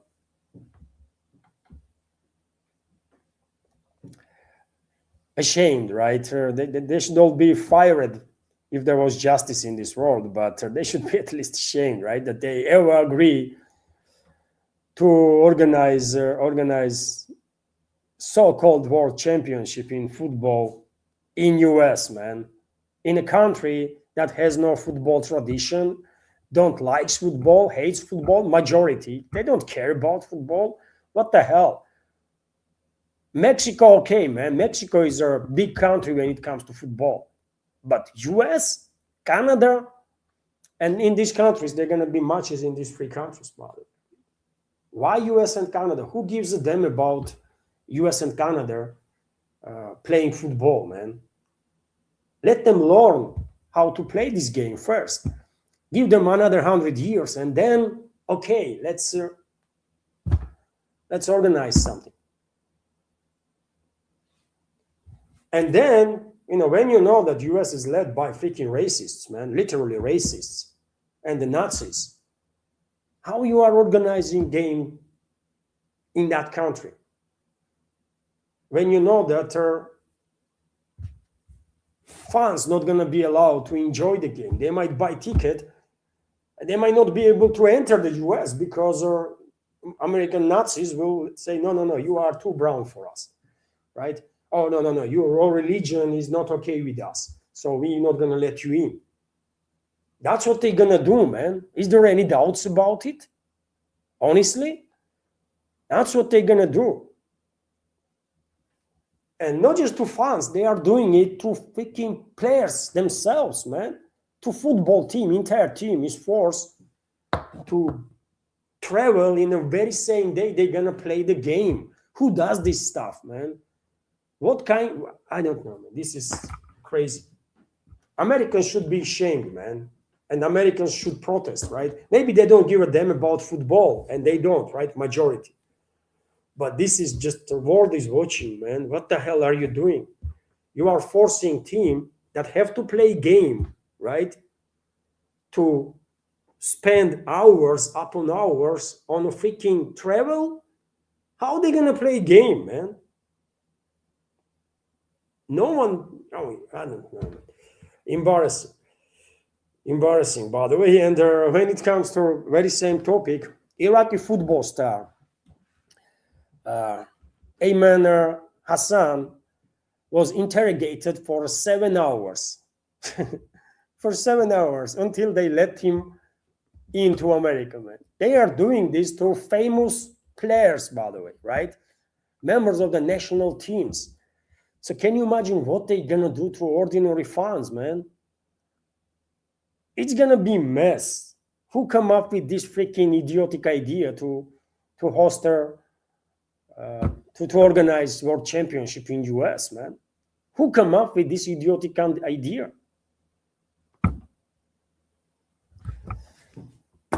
Eventually, Americans allowed Iraqi football star to enter the country, but I mean, what a beginning, isn't it? What an entry. When you are being treated as a garbage. And that's how they're gonna treat, man. You are big brown, not enough white for their taste, and you might have a religion that they don't like. Yeah, you're gonna spend 7 hours being interrogated there, maybe 10 hours, maybe a couple of days. Maybe you're gonna end up in a freaking concentration camp that US builds all over the places, right? For exactly these kind of people, right? Brown, and they're Muslims, and they're everybody that they don't like. And by the way, in America, I mean, they would not. I never wanted to go to America. Let's start from there. Never in my life I wanted to visit US, man. But let's say I'm a big football fan, right? I used to be, but no more, since all these so-called international sporting organizations are corrupt. But let's say I'm a big fan. If I went to US, if I have a ticket, I have booked my hotels, everything, right? I'm well prepared, I'm excited to watch great games and stuff. Oh, they might not let me in, right? Because I'm too brown, man. For these motherfucking Nazis, I am too brown, right? That's who is in charge in America, man. That's kind of scumbags that are charged in the Western world, generally speaking. Taking racists and the Nazis. And you might say, well, they have open borders and they're allowing so many people to come. Yeah, they are allowing so many people to come because they they count people as they see people as their economical units. One thing is to use people and abuse people to make money on them, and another is to treat people properly. And when it comes to treatment, I mean, that's the example for you. That's the example for you, right? Entire team have to go in Mexico, right?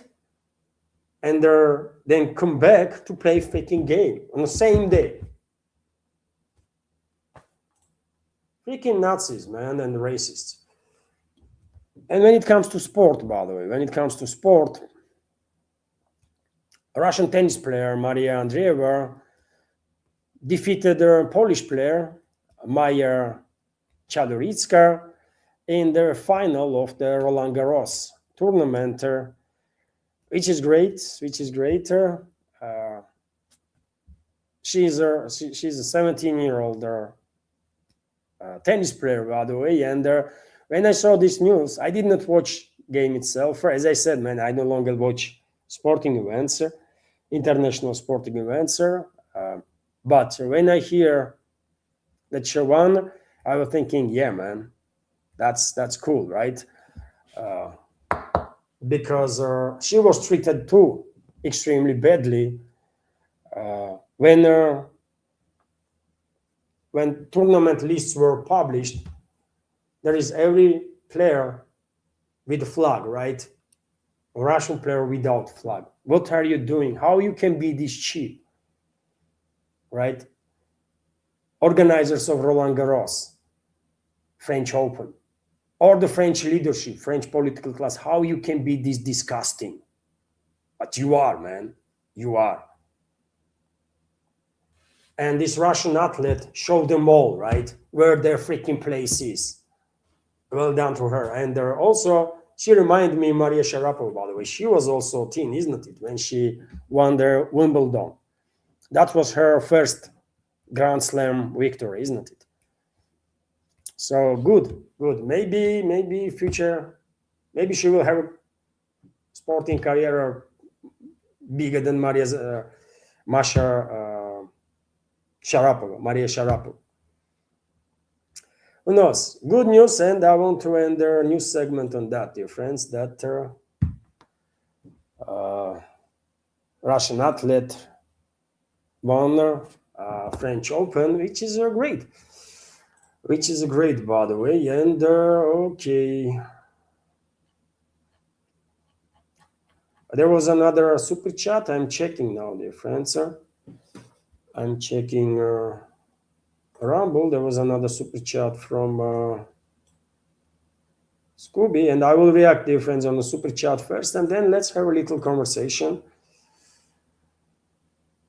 Let me check Boosty. Maybe we have a. Oh, there is a donation on the Boosty, dear friends. So let me highlight these two.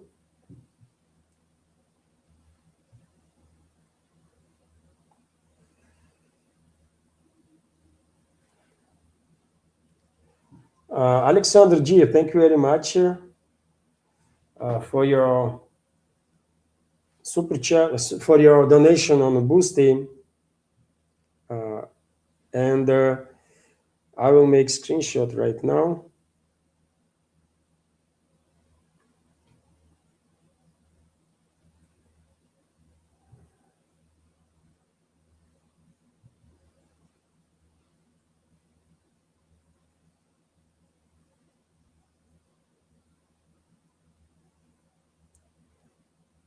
Okay.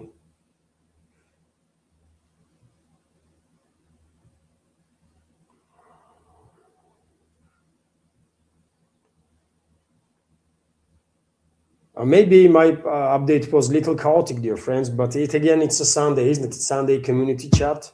And so these programs usually always are much more casual than ordinary updates.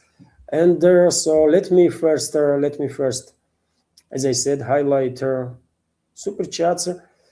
I will highlight this donation on a Boosty from Alexander G.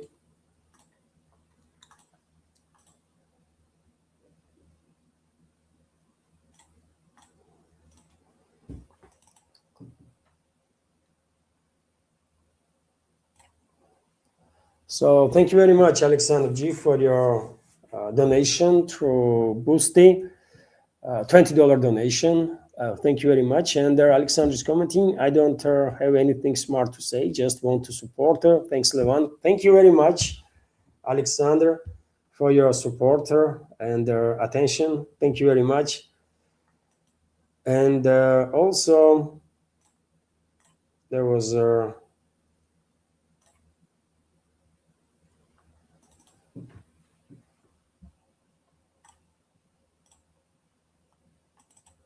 two gift cards, premium gift cards,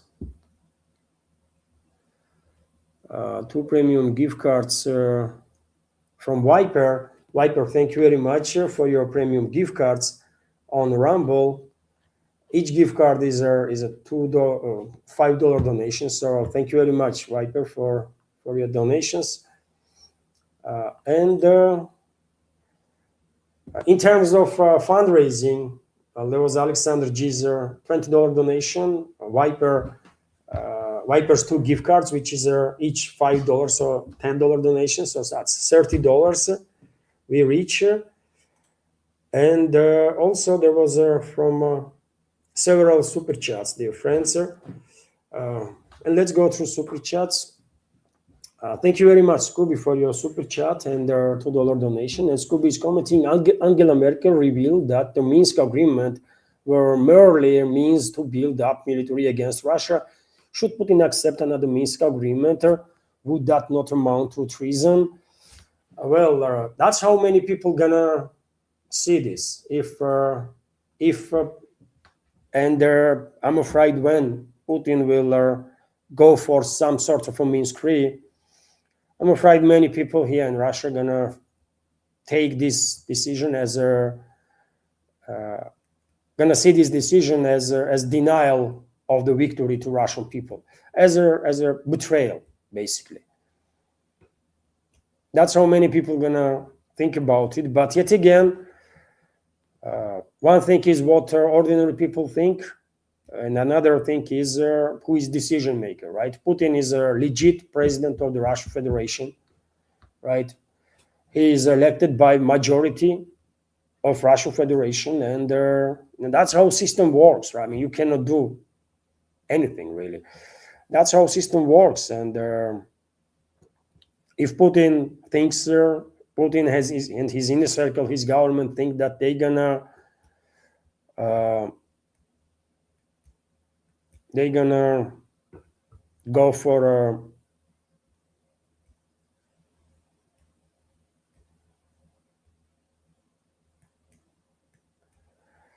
they're gonna go for Minsk free, then that's what they're gonna go do, and people will respond when election comes, right? In September we're gonna have elections, parliamentary elections, and people will react accordingly. But many will be upset, of course, with Minsk free. I mean, so much blood was sacrificed in this fight. So many lives were lost. So many people were harmed, right? And to agree now on anything less than capitulation of our enemies is hard to digest, man, right? But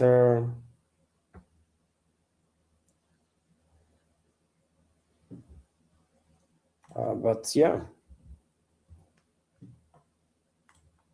that's how it is. And there was a donation through PayPal, dear friends. Let me highlight. Thank you, Scooby, for your super chat and the commentary. And I understand your stand, and I'm on the same page, basically, right? But yet again, decision makers are people that are out there, and it's their responsibility. It's their responsibility.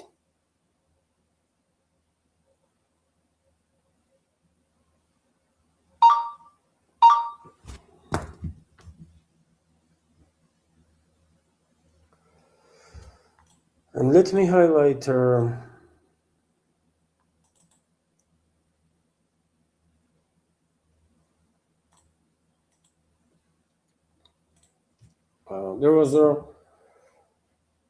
there was donation of $6.75, $7 basically, through PayPal by Christopher. So thank you very much, Christopher, for your donation through PayPal. And Christopher is commenting, hello, Levan, keep up the good work on YouTube. Thank you very much. Thank you very much for your donation. Thank you, and for your kind words, sir.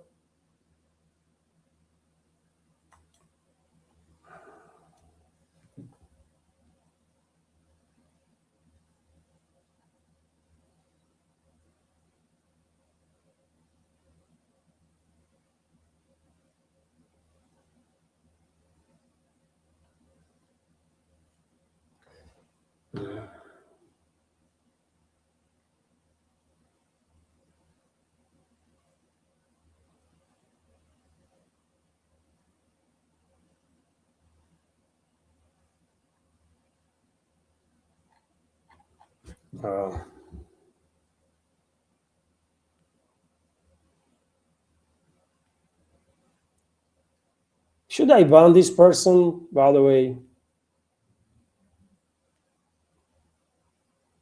Ben, you want shout out, right? In YouTube chat.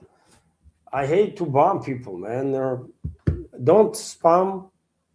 Just exchange opinions with others, right? Respectfully, and that's about it. It's not that difficult, really. Or I might just ban you. I need a moderator, by the way. Dear friends, do you want to be moderator there in YouTube? I cannot pay, unfortunately, but if you can, I am open for a conversation.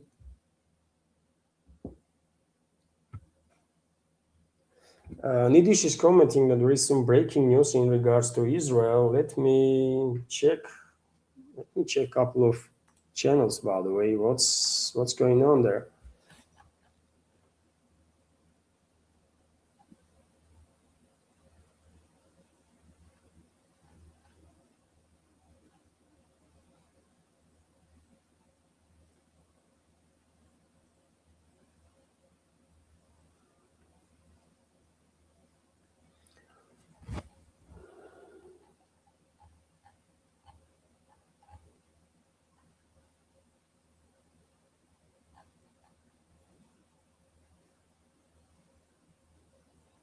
I see no breaking news.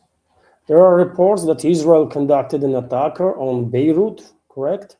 Israeli forces struck Beirut's southern suburbs once again, with a large number of injuries reported there, including women and children. Well, yes, that's what Nitish Kumar meant, I think. Israel carried out attack on southern Lebanon. You know, several days ago, Israel was threatening that they're gonna level southern parts of Beirut, capital of Lebanon, and I guess they went to do exactly that. And Iran stopped communicating through mediators with the US exactly because of this, isn't it? Exactly because of this aggression against Lebanese people by Israel. And after this attack, I guess we can forget about dialogue between, even through mediators, between Tehran and Washington, and maybe Iran will retaliate on Israel. Maybe Iran now will retaliate on Israel. We will see. We will see. But Tehran was very strong in its statements, right? Also, dear friends, let me highlight a couple of more super chats from Rumble, and then I will go through chat, through questions. Data Close, thank you very much for your super chat and the $5 donation through Rumble. And Data Close is commenting, VVP is like a buffalo dealing wisely with their annoying monkeys who are pulling his ears and harassing. He is not reacting. One day he will strike when monkeys feel too confident and they're not expecting. Could happen. Maybe. Even though I might be a little skeptical because this is the 5th year of this proxy war that West is waging against Russia. It's the 5th year since Western countries directly are engaged in this war, right? Since then, they began this mass weapon supplies and their intelligence sharing and their deployment of their own specialists on the ground, plus unending flow of money, right? So it's a pure proxy war that West is waging against Russia. So it's a 5th year, and the Russian president did not yet green-lighted Russian security services and militaries to restore deterrent with the West, with the collective West. But one day, maybe he will. Maybe he will. If he ever gonna green-light deterrent to be restored, he will do it this summer, I guess, before parliamentary elections in late September, because otherwise we might end up on top of everything that country and society is dealing. We might also end up in a sort of a political crisis, because I just don't see how current ruling party, Единая Россия, can maintain majority in parliament if Russian president continues to exercise his restraint policy, if deterrent is not restored with the collective West, or in case if Russian president will agree on some sort of a Minsk agreement. So maybe maybe you are exactly on point, data clause, and soon Russian president will green light actually restore deterrent to be restored. And probably it will be a surprise anyways, right? Because probably no one in the West expects, no one among Western ruling class expects that Putin will actually do this. So it will be a surprise big time for those extremely confident monkeys that are in charge of collective West. For sure. Thank you very much, Data Closer, for your support, for your super chat and the donation. And there was also from Miki super chat, second super chat from Miki, second or third?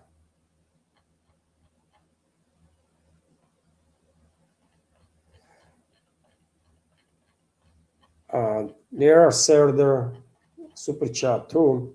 So let me just respond on this one first. Once again, thank you very much, Scooby, for your super chat and another super chat and another $2 donation. And Scooby's commenting, overconfident Zionists revealed that Turkey and Egypt are on their list. Zionist-controlled Eurocrats talk as through Turkey could be future front against Russia.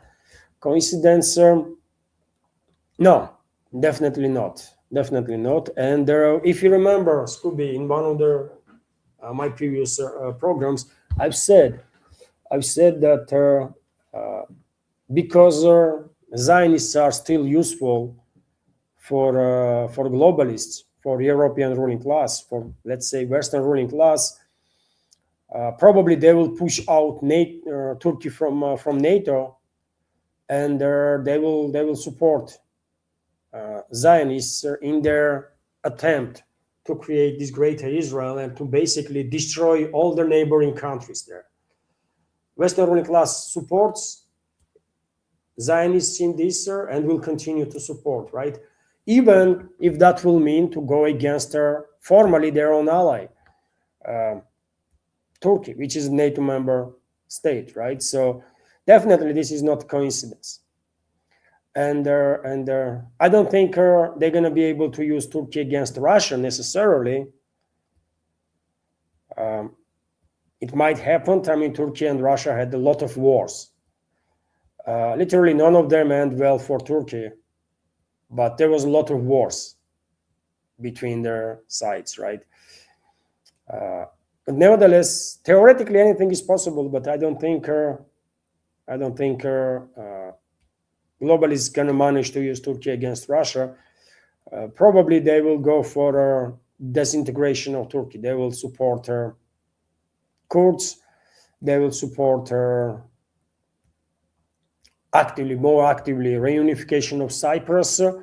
They will support Greece even more and encourage Greece to maybe escalate with Turkey at some point, right? So that when time comes, Turkey will find itself among encircled, basically, right? From one side, Israel and all sorts of Israeli and Western proxies. That includes, of course, Kurdish armed formations. On the other side, Greece and Greece, Cyprus. It's a Greek people, basically, right? Cyprus is a separate entity, but it's a Greek people. But anyways, at least formally, it's separate, isn't it? So on one side, Greece, Cyprus, France, Germany, Italy, all of them, right? And UK not gonna save the Turkey, man. Turkish elites always had quite good relationships with their British aristocracy. That's why Turkey is to nowadays considered by many to be British proxy, right? To operate as a British proxy in many regions of the world, including in Central Asia, right? But I think Zionists are more useful for globalists, for Western ruling class than Turkey is. So they will go for disintegration of Turkey. And we will already see contours of this escalation of this conflict in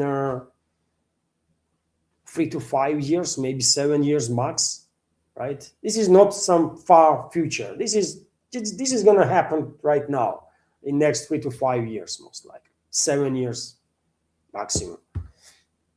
Egypt, by the way, Egypt is down, man. Egypt can do nothing, literally. It's on Israeli mercy.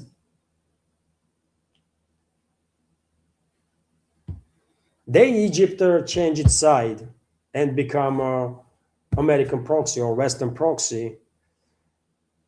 Well, their existence is become dependent on Israeli mercy.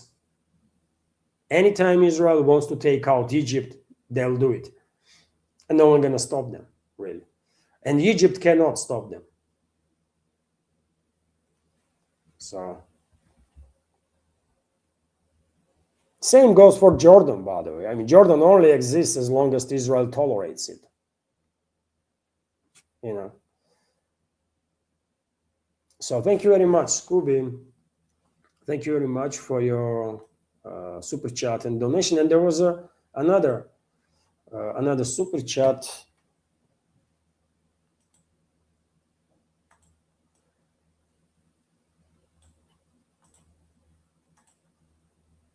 There was another super chat.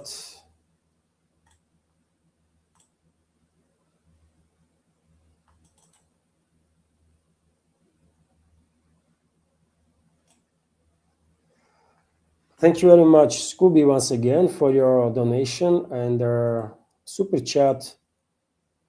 And Scooby is commenting, YouTube community constantly complaining about censorship, Moscow chists.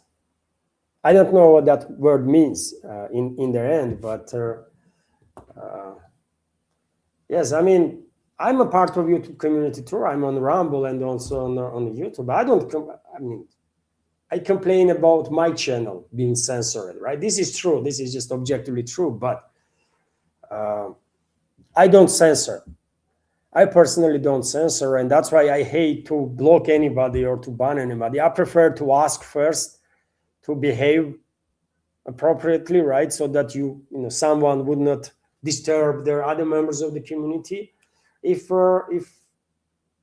this advice or recommendation will work, then great. I prefer this way, right? I don't want to block nobody, but Anna, my wife, has moderation. If she finds time to check chat, she might not be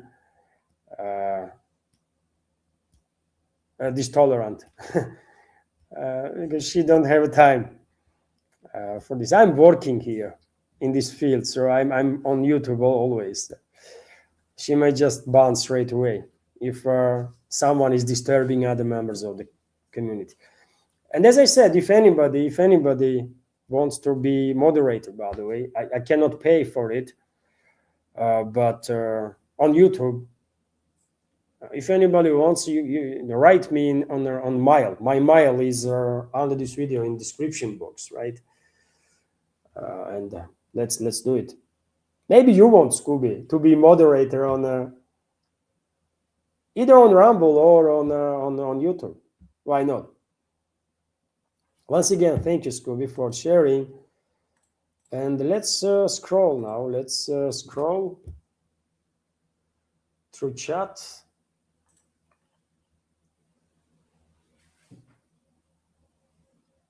And there was another super chat from Scooby again. Thank you very much, Scooby. You make these live streams very interactive. You and Viper and some other members. Lately, Data Clues also joined their discussions. So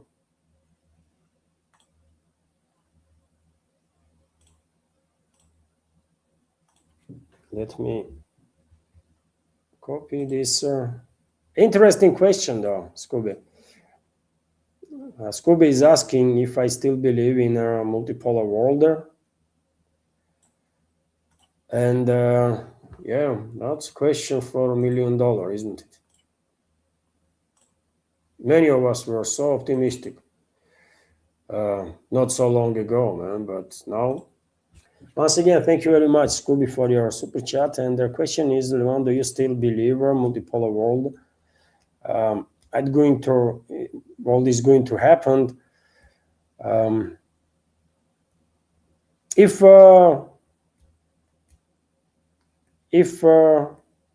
Russian president will greenlight Russian security services and militaries to deter Western ruling class, then multipolar world will have a chance.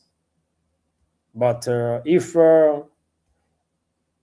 Russian president will not greenlight deterrent to be restored with the collective West, then multipolar world is quite effectively finished, right? Because Western ruling class can dictate its terms to everybody in that case. They will dictate terms to Russia if Moscow agrees on some sort of a Minsk III.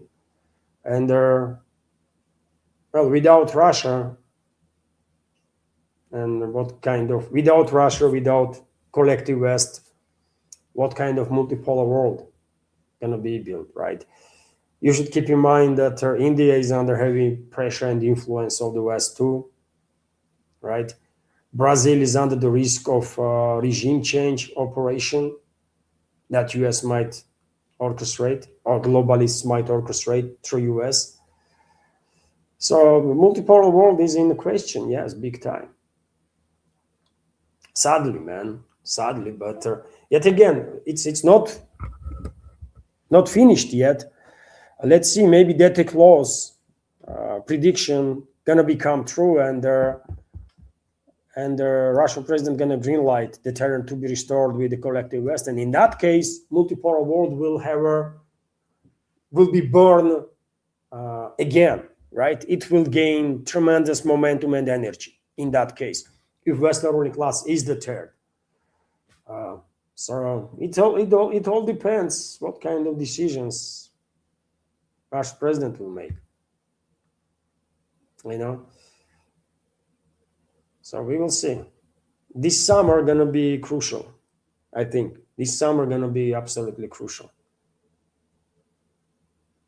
We will go either one way or another, right? Either we are restoring deterrent with the Western ruling class, or it's a Minsk III agreement, which is a temporary pause, basically, in this war, which will weaken Russia, which will not make Russia stronger, only weaker. And that's why I guess Russian leadership was saying, at least before, that we don't need their temporary solutions. We want war to end, actually. But now, if they will agree on temporary solution, like Minsk III, some sort of Minsk III, then, of course, that will play in the hands of Western ruling class, not necessarily in Russia's hands. But yet again, these are decisions that not up to us. We will see. Thank you very much, Scooby, once again. But as of now, prospects of multipolar world is very bleak, isn't it? Very bleak. And once again, let me thank Viper for a premium gift card. Viper, thank you very much.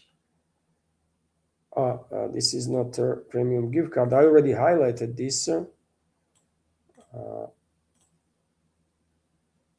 That's premium gift card, how it looks. So thank you very much, Viper, once again, for your premium gift card, which is a $5 donation. So this is third gift card from Viper, so it's a $15 donation. At least third. My apologies, Viper, if there was a gift card in the beginning of the live stream and if it's no longer visible on the chat. Because for whatever reason, Rumble removes comments after approximately an hour, or at least I cannot see them during the streams. And okay, let's continue, dear friends. Let's continue. I will. I think we have a good conversation, isn't it? I think we have a good conversation. Towards the end of the program, I will check for breaking news. I will check for breaking news, sir, different media outlets.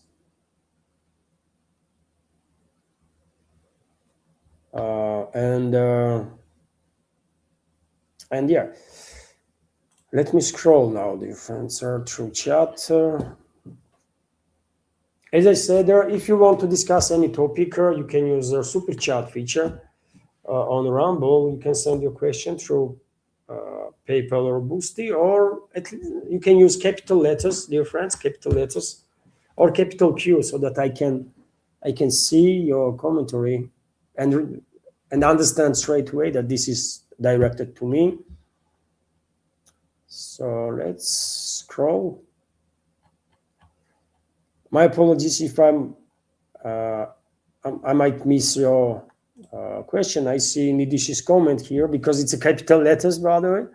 Levana, you are wronger. Language does not always define ethnicity. Both are very different things. When it comes to, I mean, this is when it comes to history and archaeology, linguistics are the main things that we have, right? Because there are not that many artifacts. In case of Scytho-Sarmatians, there are a lot of artifacts too, actually, right? In case of Scytho-Sarmatians, but in case of some other civilizations, let's say, there are not enough artifacts in the place, right? And then archaeologists or historians, they have linguistics, right? Linguists are coming in and they are beginning to work, right? And they're finding links between the peoples, right? And their historical chain, how events were developing and stuff. So linguistics are playing key role, absolutely. And when it comes to ethnicity, of course, language plays the role. Nidish, what are you saying? Ethnicity is a cultural phenomenon, right? Ethnicity is a cultural phenomenon. And that includes language too, traditions, language. Of course, it takes centuries, thousands of years for ethnicity to form. But it's definitely a cultural phenomenon. Plus, yes, of course, because certain cultural area, if people are living in certain cultural area, or let's say civilization, when this civilization moves around, it leaves its footprint, right? And through DNA and also linguistics and artifacts, you can link this footprint to this civilization that has beginning, let's say, somewhere in the Middle East, for example. As Indo-Europeans, by the way, I mean, the Indo-European civilization, if we can say this way, has begun in the Middle East, right? That's the birthplace of first Indo-European civilizations. I know in the Western world, there are some historians that are, I think, racists, honestly racists, right? And they want to push the idea that Indo-European civilizations were formed on the northern banks of northern shore of Black Sea, because it's like Europe, right? It's not Middle East. It's pure racist freaking ideas, right? That to nowadays dominates in European, for example, historical circles. But real historians, real archaeologists, real experts, they all show, right, that beginning of Indo-European civilizations are roots of Indo-European civilizations are in the Middle East. Period, right? There is nothing to discuss there, really.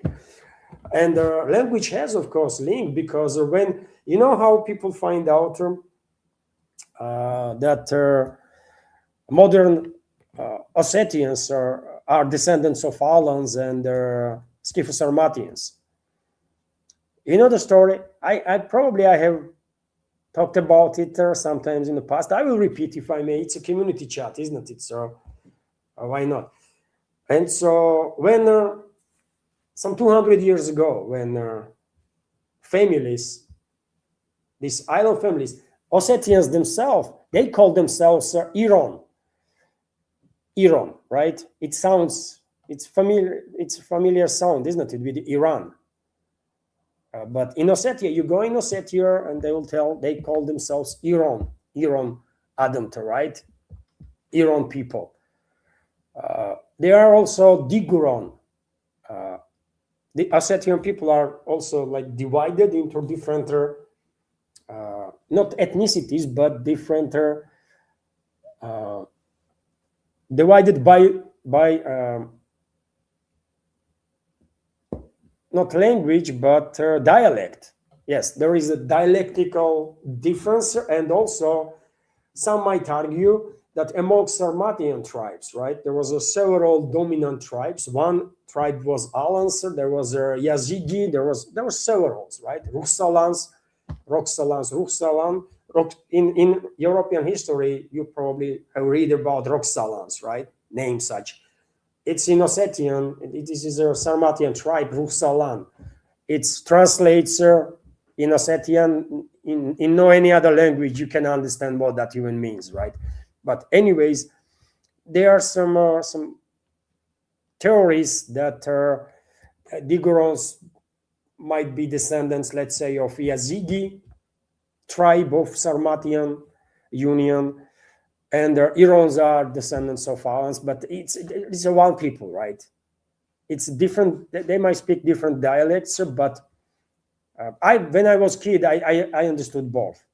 Easy, right? It's just different pronunciation, but it's the same language, right? But base is same. And so what I want to say, so when some 200 years ago, when families in modern North Ossetia, Alania, right? When the families gather, right? Families gather to make decision. What should they do? Should they like join Russian Empire, which was approaching, already was on the Caucasus, right? Or should they not, right? There was actually voting, by the way, was going on. If you learn Scytho-Sarmatian civilization, you will understand that it was extremely democratic, extremely advanced in terms of social structure civilization, because if in Europe women's rights were something 100 years ago or 70 years ago even, in Scytho-Sarmatian civilizations, women always had the rights, right? So society was quite advanced in this matter, right? These Amazonian women warriors, legends, they are coming from Sarmatian women warriors, right? This is documented. This is artifacts, right? It's factual. And so families gathered, by the way, and their majority made decision to send their ambassador to St. Petersburg, to Imperatrice, and to basically join the empire, right? They had their own demands, and these demands were met mostly by emperor and emperors, and that's how Ossetians entered peacefully, by the way, mostly peacefully, because some families said, no, we're gonna stay independent.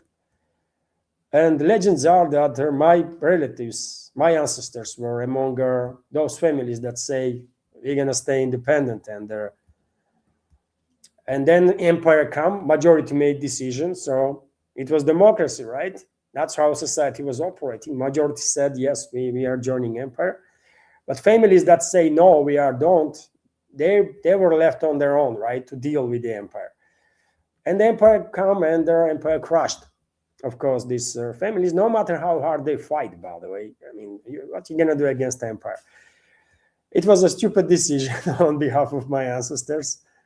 They should seek some diplomatic solution. I mean, there is times when you can fight. There is times when fight is just stupid.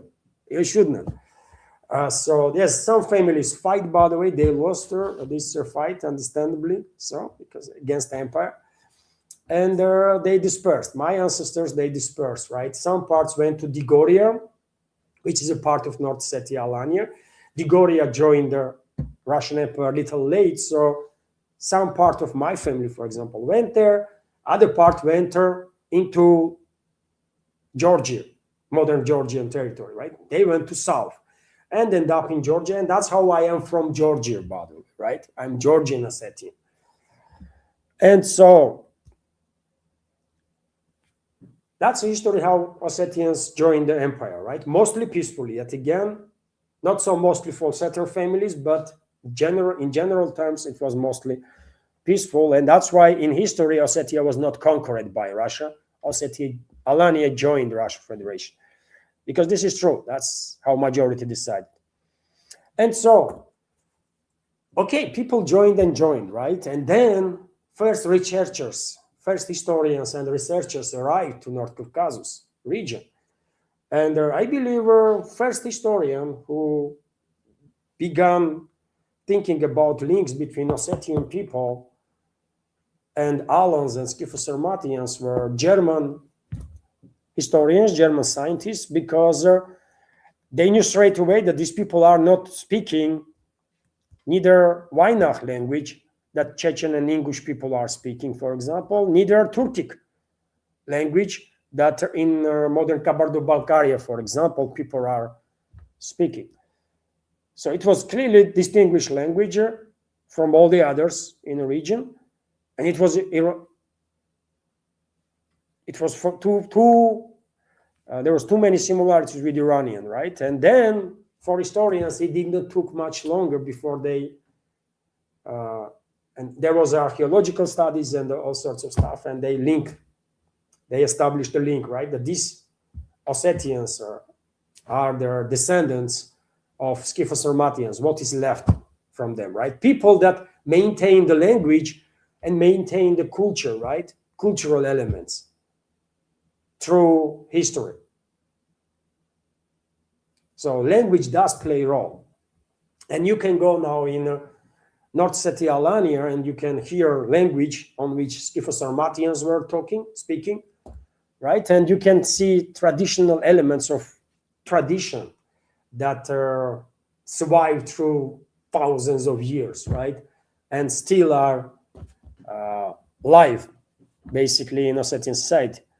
And there are some people that don't know much about Ossetian people. Some people call Ossetians to be like 30% of Ossetians to be pagans, which is not true, by the way, because many people don't understand that in Ossetia, yes, there is among traditions that are kept, there is also traditions that date back to their original religion. It was a religion, by the way, right? When there was a god, there was a pantheon, right? As it is in Christianity, pantheon of saints, right? So it was a religion. It's not pagan stuff. But these dilettantes, by the way, they don't care that much to study, right? So, you have some traditions that date back thousands of years. So this must be pagan tradition. No, it's not, man. It was a religion, fundamental religion, right? And then, after time, Ossetian Alan people adopted Christianity, mostly adopted Christianity, although certain traditions from old religion, of course, are there still, right, to nowadays. And in territory of modern Russia, by the way, first churches were built there, actually in Alanian kingdom, right? And the Alanian eparchy, Christian eparchy, was the first eparchy on territory of modern Russia. At the time, of course, Russia was not yet existing. It was the 7th century, right? 7th, 8th century when Alanian eparchy was existing, and there was churches all over the territory of Alania. Modern Kabardo-Balkaria used to be mostly part of Alanian kingdom, and there are many churches in Kabardo-Balkaria, therefore, right? And there are many historians believe that capital of Alanian kingdom, Magas, was, isn't it, was also in Kabardo-Balkaria. Used to be there somewhere, right? But no one knows exactly where. Anyways, that's a long story, but language has a tremendous impact to determine which group of people belongs to which ethnical, historical, like civilizational groups, right? Although it's not just language, obviously.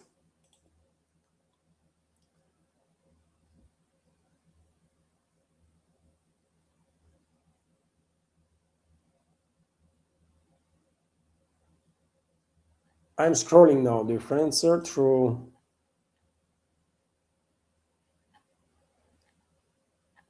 There was a super chat.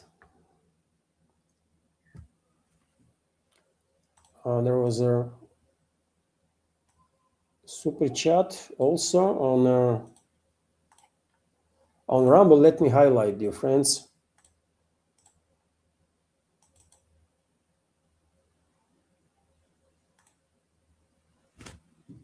Once again, thank you very much, Data Close, for your super chat. Second super chat in today's stream, and there are $5 donation, second donation. And Data Close is commenting, I truly believe VVP, which is Vladimir Vladimirovich Putin, by the way, and his approach. His family lived through blockade in Leningrad. That is a personal experience. He genuinely loves Russia, and it stands strong with a great leader. Have faith. And yes, I mean, I would love to be as sure as you are, Data Close. I would love to be as sure as you are, and hopefully I will be soon, right? Hopefully I will be soon, man. This summer, probably, if Putin gonna green light the terrain to be restored with the collective West, and he will do it this summer. So we will see. He can do it. Obviously, he can do it. He might do it. But what makes me skeptical is that it's a fifth year. It's fifth year, and he did not yet authorize this, even though Western ruling class is basically directly Western, and countries that they control are for many years are directly involved in this war. Situation is so bad in this regard that nowadays these Baltic states are providing their airspace and ground for attacks. I mean, that's how bad situation is, really. It's no longer deliveries of the weapons. Now they are targeting Russia from their own territories, these NATO countries, right? So, I mean, it's just too bad, really. It's just too bad. This cannot be tolerated and should not be tolerated. And hopefully you are absolutely correct. I want you to be absolutely correct, right? I truly want you to be absolutely correct. And hopefully this summer we will restore the deterrent. And in that case, I can guarantee, man, election comes, parliamentary elections, Putin's party gonna get majority again. If Putin restores the deterrent to the West this summer, in that case, of course, the United States will have issues, man. They will get their majority again because people want deterrent to be restored. And I tell you, man, many people want Western ruling class to be punished. Right? Honestly, man, many people want revenge. It's just true. So thank you very much, Data Closer. I truly hope you are correct and I'm wrong. You are correct in your optimism and I'm wrong in my skepticism. I truly hope for that. Thank you very much. And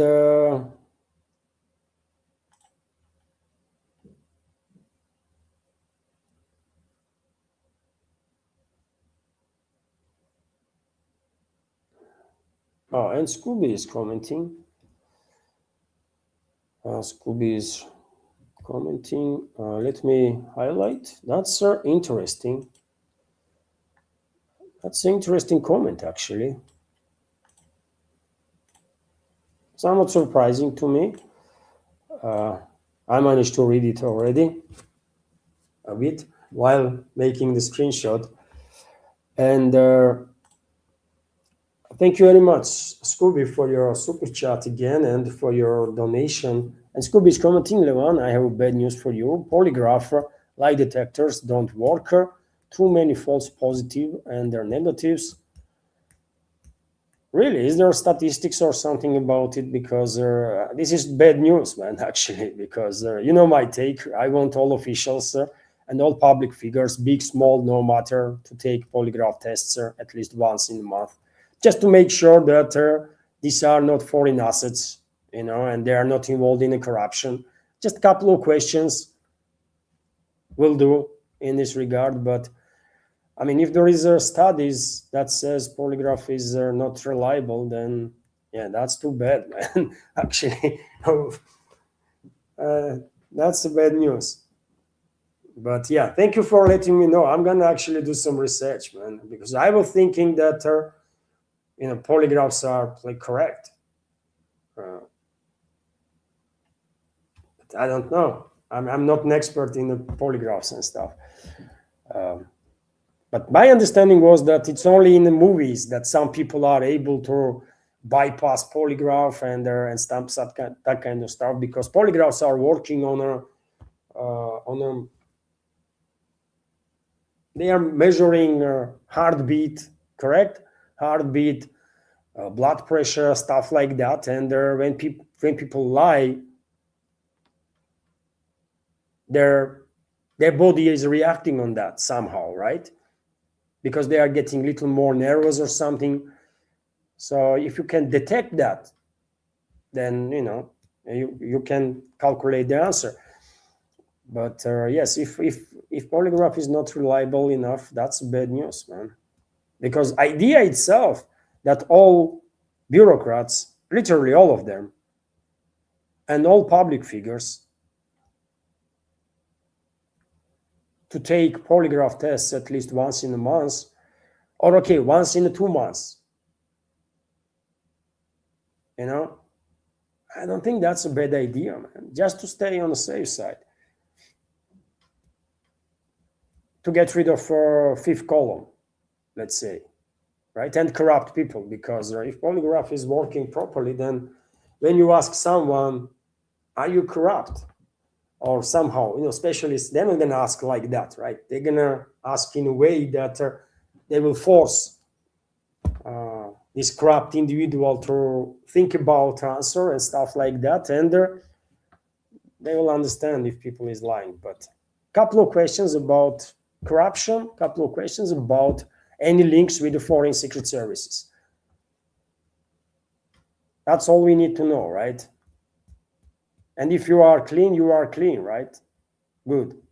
If not, then there might be additional questions. Scooby, if you know, you can always ask additional questions, you know. I don't think polygraph is like, I mean, it's just too bad or what. I'm gonna look at stats.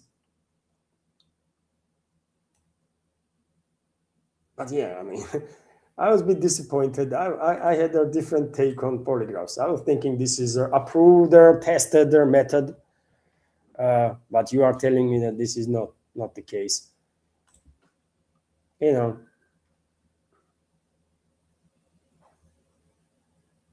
yeah, I mean, Scooby is commenting that according to studies and most court cases, a polygraph was not reliable. Oh, that's bad, man. You know, no one gonna implement this idea, obviously, right? But nevertheless, that's too bad.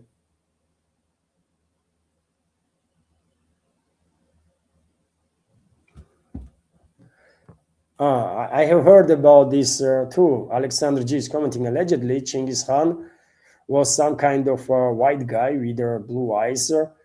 I have heard there are some stories that Chinggis Khan was Indo-European, not Mongoloid. But in all depictions of Genghis Khan,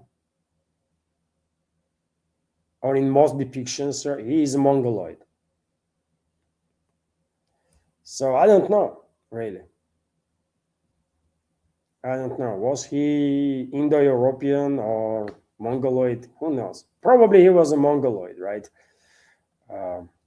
But you never know. You never know.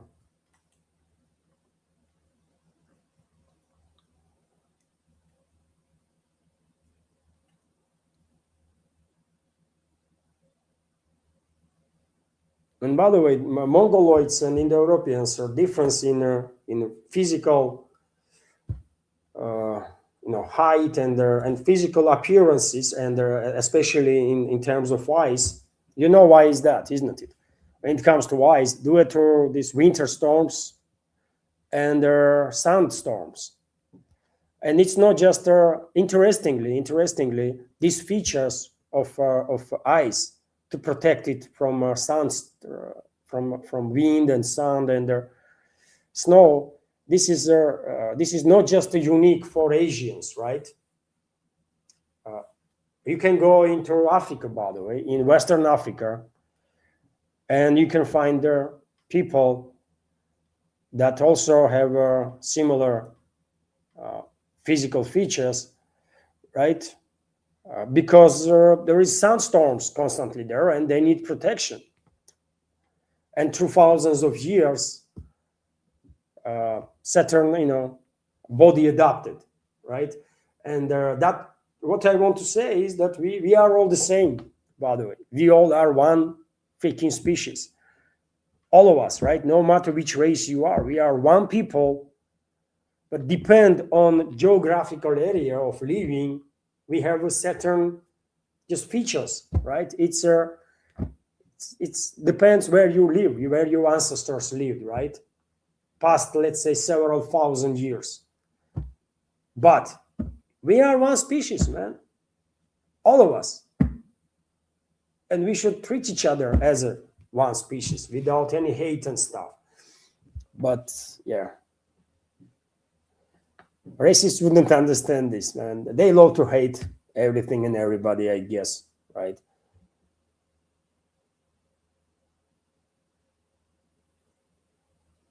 I'm scrolling, dear friends, now.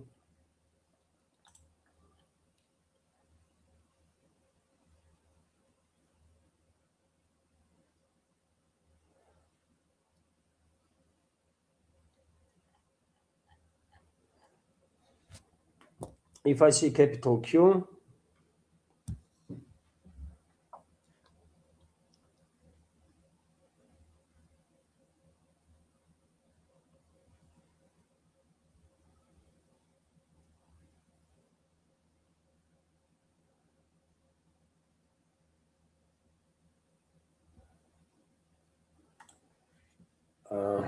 Sashimi Kudo is commenting.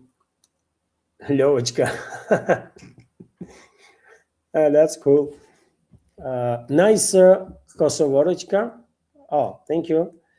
Mark Sloboda says the FPV attacks do trivial damage. Kremlin will do a dirty war instead of a military response. Good idea. Arms plants are already blowing up in the EU. No, if you want to restore deterrent was demolished publicly by Western ruling class, right? When they first began sharing intelligence, began deploying weapons, deploying their specialists to operate with these weapons, and then, most importantly, when Western ruling class, Western secret services, militaries went for a Russian nuclear triad. I remind you, dear friends, that on several occasions, Russian nuclear triad was attacked, right, formally by Kiev regime, but in reality, we know who was orchestrating this, right? Russia's early warning radar station was targeted, and also you remember this so-called spider web or something, some kind of operation, terrorist attack again on Russian nuclear triad when strategical bombers were targeted. So deterrent was demolished by the Western ruling class publicly. And so spy ops not going to restore deterrent. No matter how many military facilities will burn down in the West, this would not restore deterrent. Deterrent has to be restored publicly in the same way that this deterrent was demolished publicly. So therefore, I'm not saying that Russian president will actually greenlight restoration of the deterrent with the West, but if he will, it has to be public action, very strong action. Because psyops on different levels are never stopped, really. And will never stop, actually, right? This dates back since forever, actually, right? Psyops are always in place. But when it comes to deterrent, I think we have to restore it publicly. And it's not FPV attacks. I have heard from many people that these drone attacks on the Russian Federation is a minor disturbance, minor inconvenience for the Russia. And I am kind of tired to hear this kind of nonsense. When it's one attack or two attack or five attack, it's a tragedy and unfortunate, especially when civilians are harmed. But when it's thousands of attacks, right?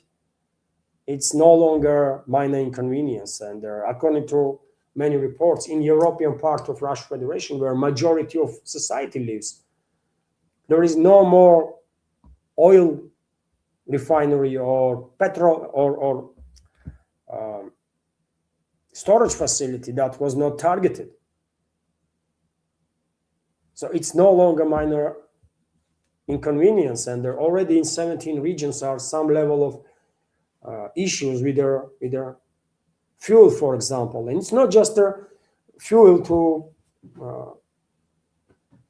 pull your tank right in the car and just move around. Fuel is needed for stores too, to bring some goods right in the stores. Any shortage of fuel creates incentive to increase the prices. That's what is happening. Prices are increasing. Increased price on energy ultimately will increase price on all the goods that are delivered with trucks, right? And this is most of the shops, by the way. That's how they operate, right?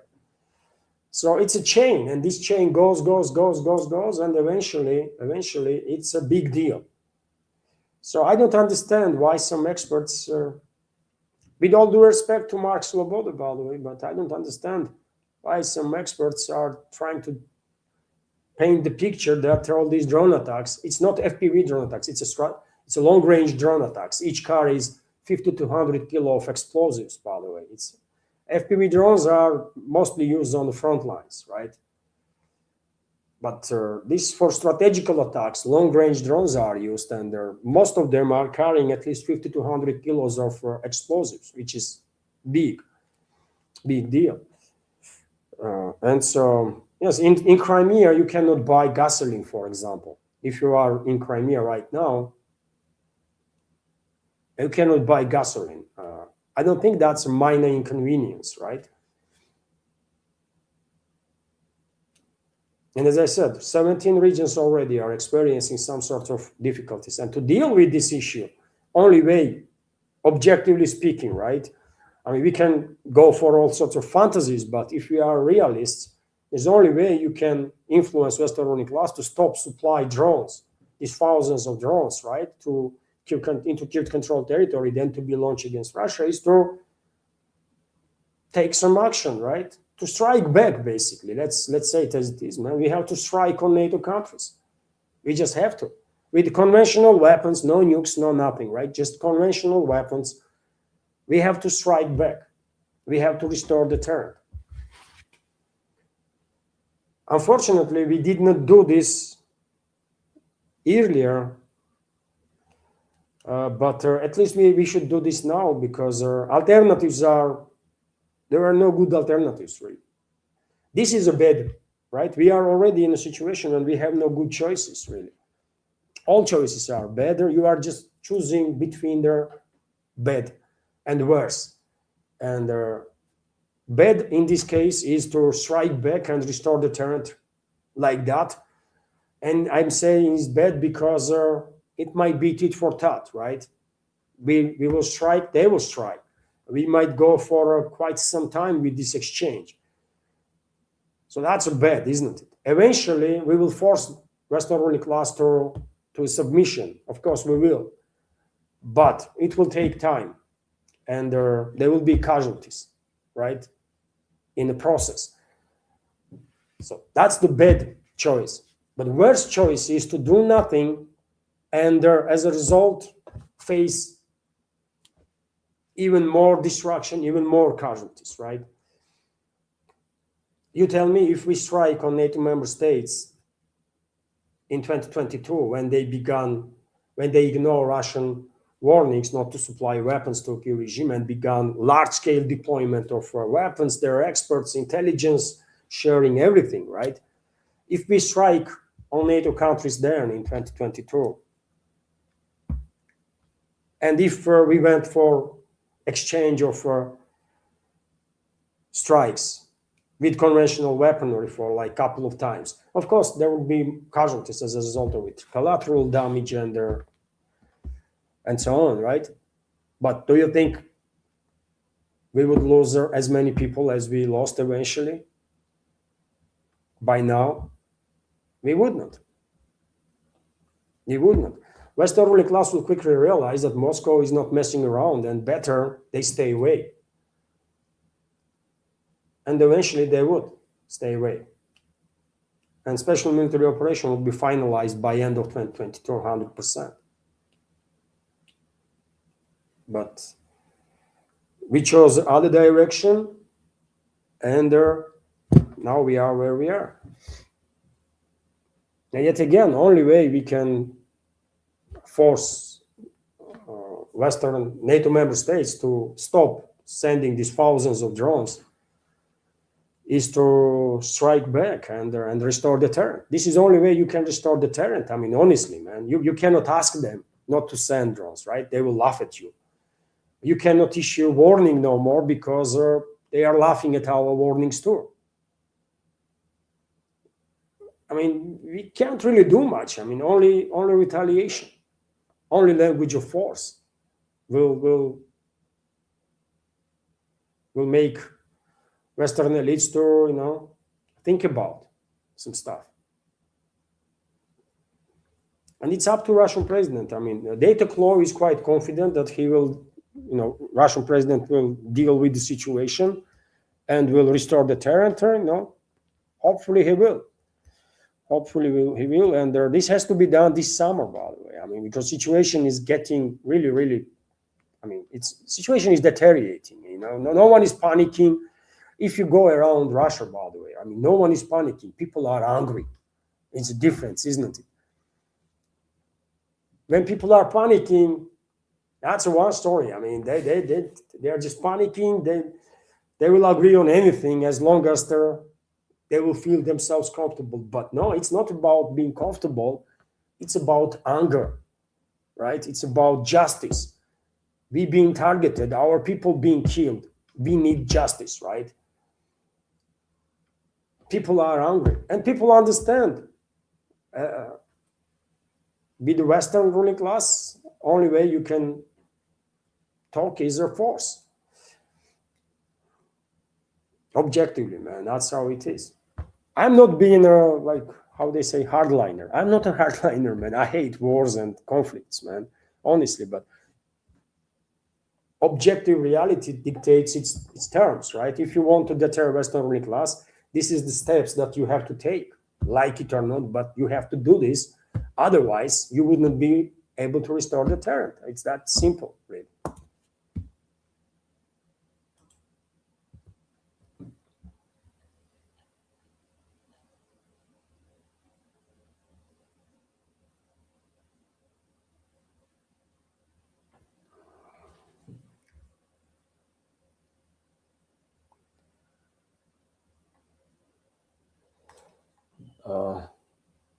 Barricade 59 is commenting, speaking Russian in the Ukrainian state is deemed a crime by Zelensky. Hung the dirty bastard. Oh, I agree with you. He should be hanged for sure. He deserved that penalty for 100%, by the way. He and all his hitchmen, all of them, all those Nazis and the fascists and mass murderers should be trialed and should be punished for all the crimes that they committed. And you are absolutely correct, factually correct. This so-called Ukraine is the only country in this world where entire language, entire culture is banned. In the West, you might not hear this true, right? But Ukraine is the only country in this world where language is banned, by the way. Entire culture is banned. Russian church is banned. What the hell, right? And majority of people in the West probably have no freaking idea about it. And when it comes to Ukrainian is a regional language here in Russia. Official language, by the way. In Crimea, Ukrainian is the official language, right? I don't think Ukrainian is a language necessarily, it's a dialect, right? But okay, let linguists have a discussion about it. But Ukrainian is a regional language in Crimea, while Russian language is banned all over the Kiev-controlled territory. It's crazy, isn't it? Not just language, by the way. I mean, literature, culture, Orthodox Church is banned. Ukrainian territory is a jurisdiction of a Russian Orthodox Church. It was Ukrainian Orthodox Church of Russian Patriarchy, right? That's how Orthodox churches are operating with each other. It's we don't have like Catholics do, right? One pope who is like leading figure for everybody. Orthodox Christianity is decentralized, although there's a sisterhood of churches, right? I've been baptized in Georgian Orthodox Church, for example. And I'm welcome always in Russian Orthodox Church because this is a sister churches. We are one religion. We are one brotherhood, right? One community. My daughter, younger daughter, was baptized in a Russian Orthodox Church. So it's all good, right? We are Orthodox Christians. And all churches have their jurisdictions. For example, even though South Ossetia and Abkhazia break away from Georgia, due to civil wars and their very tragic history after Soviet Union collapsed. Very tragic history for all involved people, by the way. In both, in Abkhazia, and Russia recognized, after 2008, Russia recognized the independence of both South Ossetia and Abkhazia, right? And at some point, because priests from it was a conflict, right? Borders were built, and it was difficult for priests to go and do service, right, to the communities. And at some point, some people in both republics, I believe, in Abkhazia and South Ossetia, come up with the idea to join Russian Orthodox Church. And you know what Russian Orthodox Church says? No. This is a jurisdiction of Georgian Orthodox Church. And we will try our best to make sure that priests, religious, we will make sure that the religion will unite you, right? Not divide. And the situation was worked out. Moscow didn't say, the Russian Orthodox Church didn't say, yeah, I mean, of course, join. We will get more territories. No, it does not work that way. Moscow said, no. This is historically Georgia's jurisdiction of Georgian Orthodox Church. That's how it's going to be. If any church going to be built by Russian Orthodox Church, only with cooperation with the Georgian Orthodox Church. This is right way. But and by the way, you should know that when CIA and MI6 and their puppets in Ukraine come up with the idea to create their own Orthodox Church, with the exception of Greek Orthodox Church and the Patriarch of Constantinople, no one recognized that. Georgian Orthodox Church says, no, We don't recognize these elements to be. We not just not recognize them to be Orthodox Christians. They committed a sin, right? They committed a sin that cannot be forgiven. By the way, these so-called priests in Ukraine that created their own Orthodox Church now. So when I say Orthodox Christianity is banned in Kiev-controlled territory, that's how it is, man. There is only one canonical Orthodox Church there, right? Ukrainian Orthodox Church of Russian Patriarchy. That's it. This territory is a jurisdiction of Ukrainian Orthodox Church of Russian Patriarchy. Anything else that pretends to be Orthodox Church is not really the church. And CIA, MI6, and these Ukrainian Nazis created this nonsense, right? And they are suppressing true Orthodox Christians now. Just this year, they captured their 12 monasteries, by the way, 12 churches and monasteries from Orthodox Christians. That's what is going on in Ukraine. But if you live in the West, you probably would not know any of it if you are not paying attention to alternative sources of information. Because, I mean, you're not going to hear about this stuff on CNN or BBC, of course. You know. Thank you for sharing, Barricade 59. Thank you. I'm with you on 100% on this topic.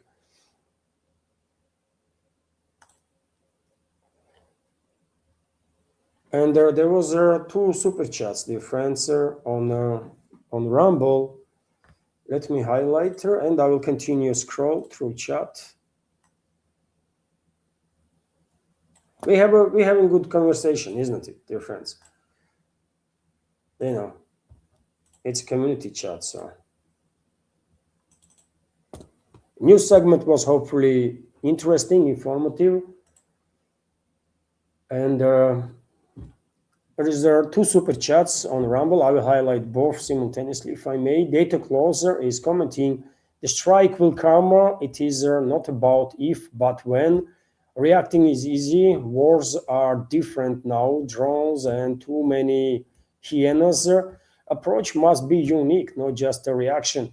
I agree with you. And I hope approach will be complex.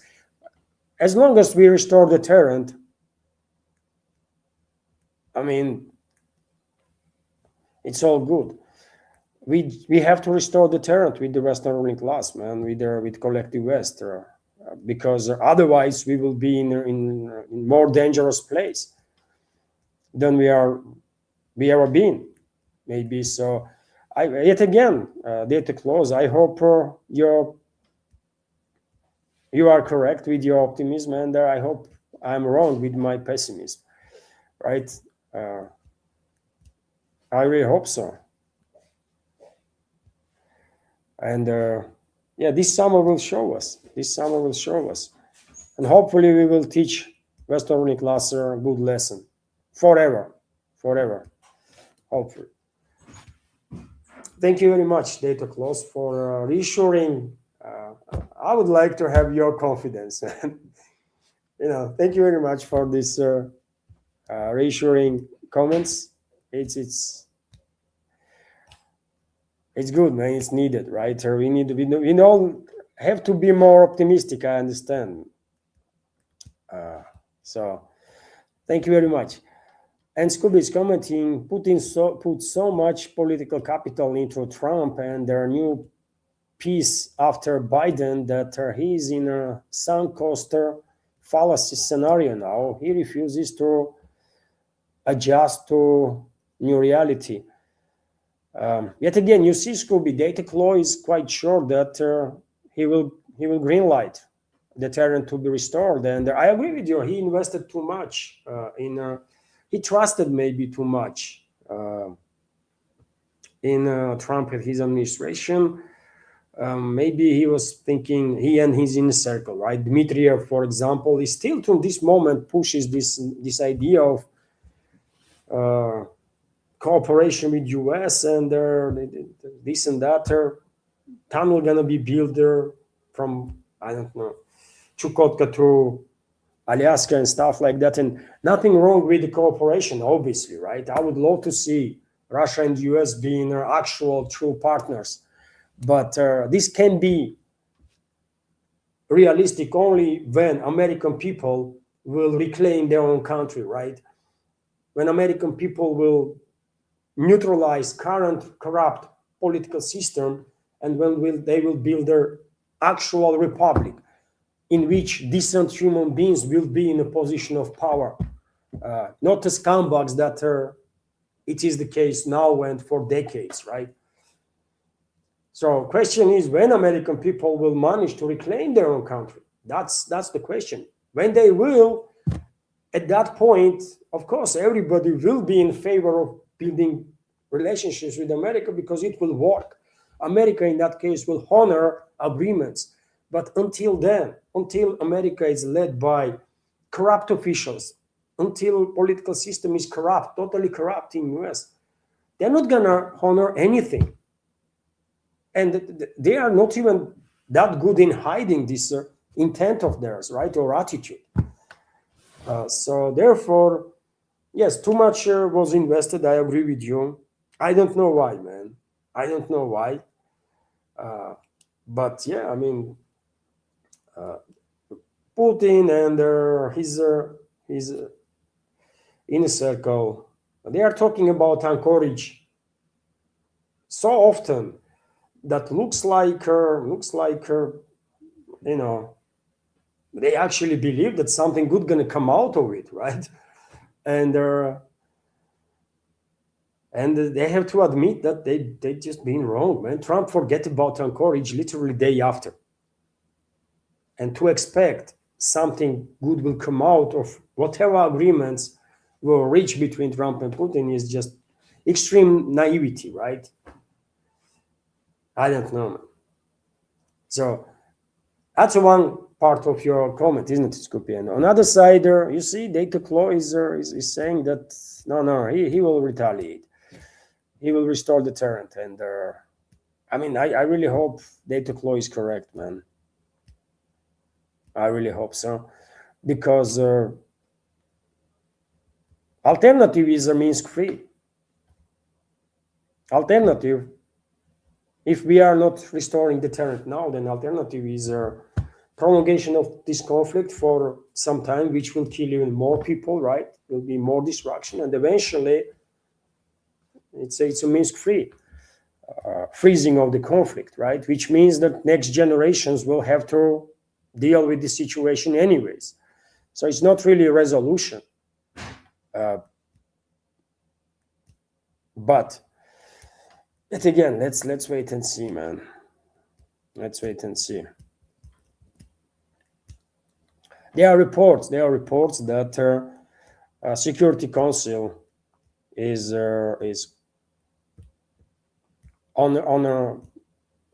largely on a page of restoring deterrent, taking some decisive actions, right? And I guess Putin will listen to it's his Security Council, not mine, isn't it?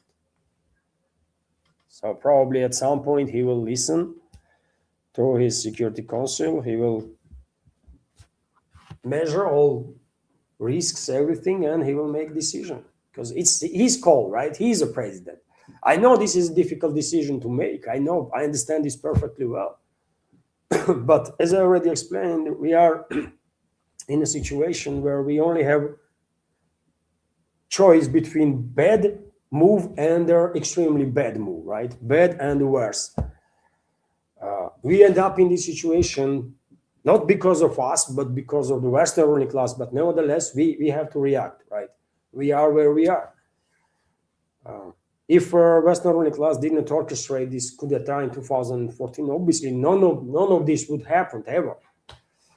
But it's, I mean, what good is makes now to complain about 2014? We have to act now in current circumstances, and there is two choices. Either we are reacting now, striking on NATO member states to restore deterrent, which might provoke tit-for-tat exchange for quite some time with conventional weaponry. And that means casualties. That means the destruction and the casualties. But eventually, Western ruling class will submit, surrender, right? Western ruling class will be forced to submission. But that's the one scenario. Another one is we are continuing on current trajectory, and that means eventually that will lead to more casualties, more destruction, much more casualties and destruction, right? And even higher risks, and not just for Russia, but for humanity. So it's president's call, and he have to make this call, man. No one else can. It's his call. It's this difficult one, man. I mean, can you imagine you are president of Russia and you are authorizing militaries and security services to orchestrate strike on NATO member states simultaneously on 10 of them? For example, I'm just saying, simultaneously on like 5 of them or 7 of them or 10 of them, actually, right? Just count. UK is a leading force, right? We have to do something with US. We have to do something with US, right? One way or another, but we have to deter US too. We have to let them know that they're going to be punished now, big time, right? And we have to punish them. We just have to, right? So it's a US, UK, France, Germany, Italy, Poland, Sweden, Denmark, Finland, Estonia, Latvia, Lithuania, Romania, obviously, by the way, there is a major logistical hub there.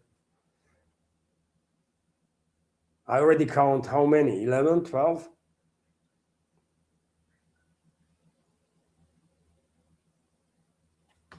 Norway. I can continue. But these countries that I mentioned, they have to, they have to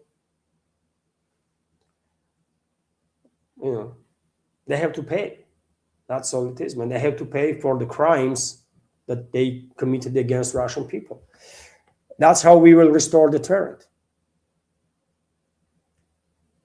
And I can understand why this thought itself that you are authorizing your militaries now to take action against this many NATO member states.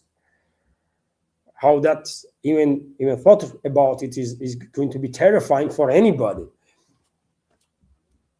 So it's a difficult call that Russian president have to make, but alternatives are even worse and even more critical. So yeah, we will see. We will see, man. Something has to be done for sure, man. We just have to let them know that we're not going to use nukes first, but if we see any activity on their nuclear sites, we will launch nukes. We can share this kind of warnings, right? That let's stay out of nukes. We can exchange now, right? We have some beef. Let's go for it now. You are targeting us for 4+ years. We're gonna strike you back.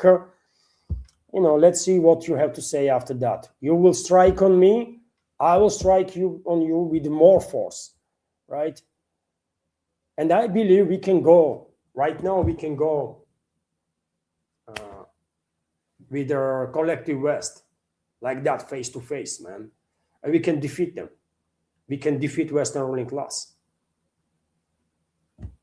right now. So, oh, goodness me, it's more than 3 hours already. Thank you very much, Data Claw and Scooby, for your super chats.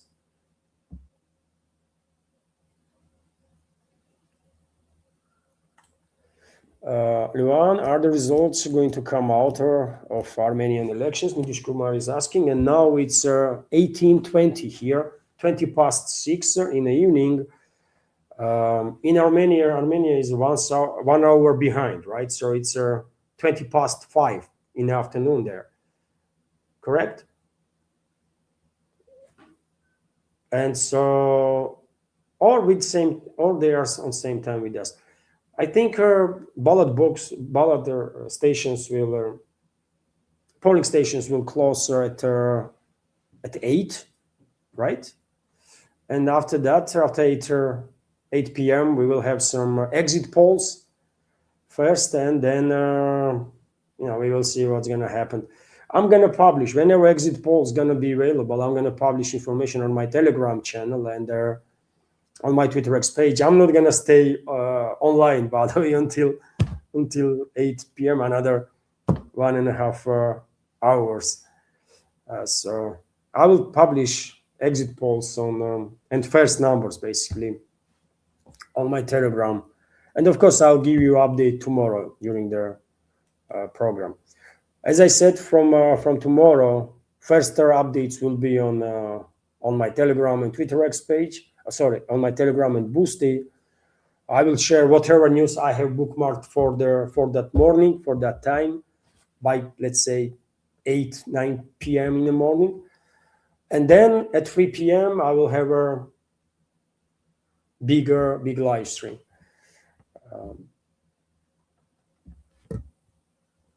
With more news.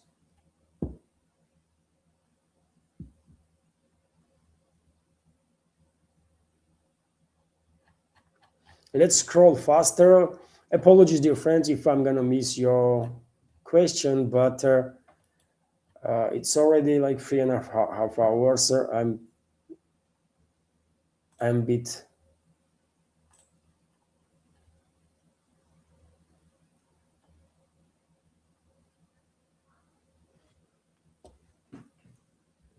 I see another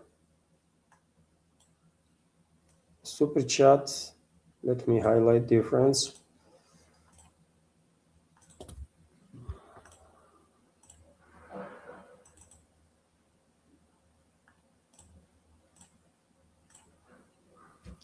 Data Close, thank you very much for another super chat and to the donation. And Data Close is commenting, Russian Igor Moiseyev's ballet dancer, Georgian, Ukrainian, and many traditional dances of the world. The Georgian dance is so passionate and magnificent, powerful, steadfast man and elegant swine-like woman. Georgia is famous, of course, for traditional dancer.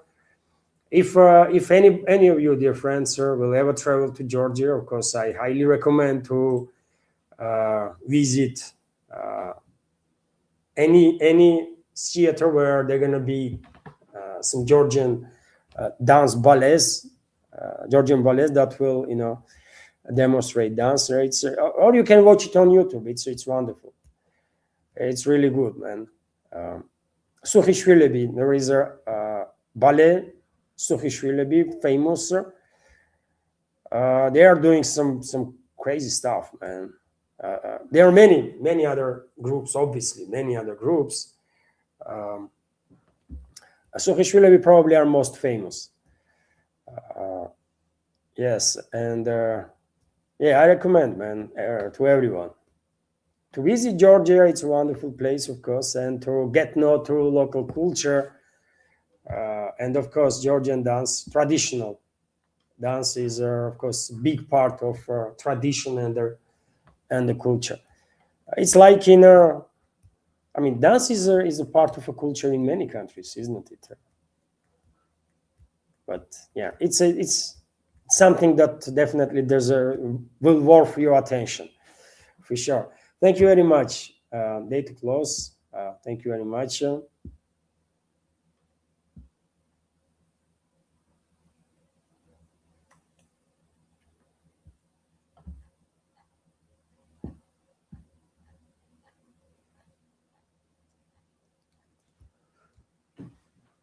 Recently, On YouTube, by the way, Tamashi, there is a dance, right? Tamashi, that went viral. No, no, no, no, no, no. Alisa, stop. AI, by the way, get involved. And yes, this dance went viral, some short clips, and maybe you have seen in the shorts on YouTube, for example. Just a little example. Although, of course, if you want to know Georgian dance, you have to like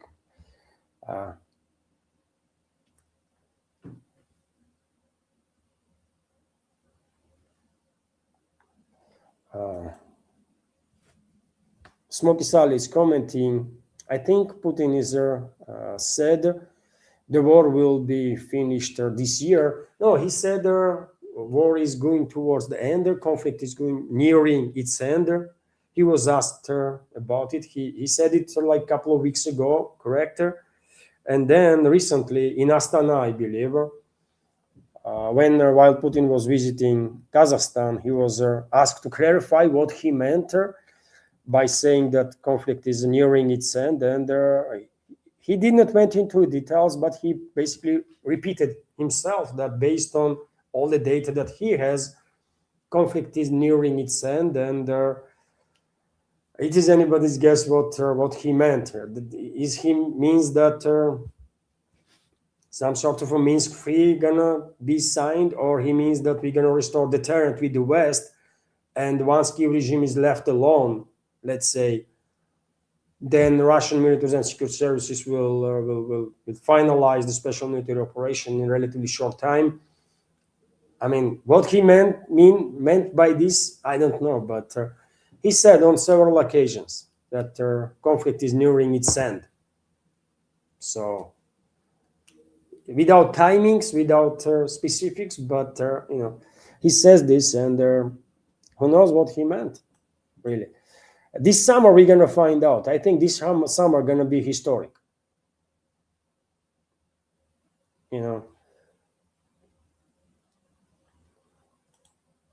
Nitish Kumar is commenting at protesters asking Bolivian president's resignation. Interesting, Remember, Nitish, you recently mentioned the situation in Bolivia, and I forget to research the subject. I need to, because who knows, man?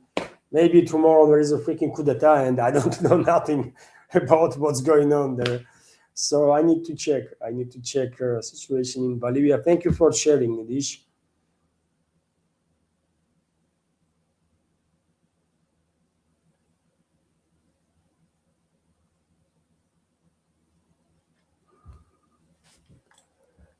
Levan Block Roy Ben, he changed his name already and is repeating insult about you. Okay. Thanks God he's not insulting you guys. I mean, members of community. I will take care of it. So Roy.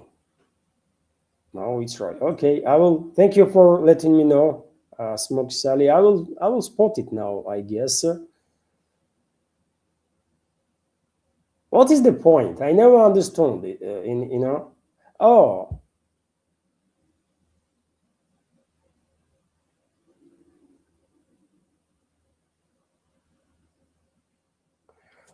Oh, you see, Anna, my wife took care of it. Take care of this situation, I guess.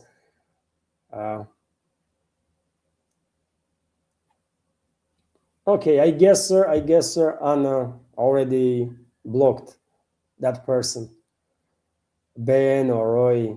But what is the point, man? You are going into channel and they're spamming and insulting people. What is your what you want to achieve, man? I mean, what is the point? Why you are wasting your energy or time on that? But some people are just like strange.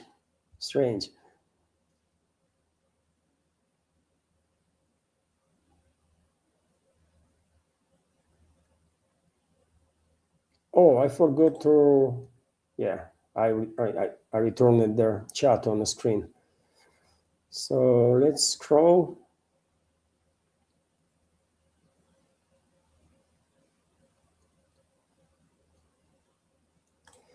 Balujis are Indo-European, but their language is South Indian. No ethnicity is not culture. The one, I mean, we can agree to disagree. Balujis are Indo-Europeans and Indians are Indo-Europeans too. I mean, you are Indo-European as I am, right? So Indians are not Asians, correct? Indians are Indo-Europeans. You live in India, in Asia, yes, for thousands of years now, but originally your roots are in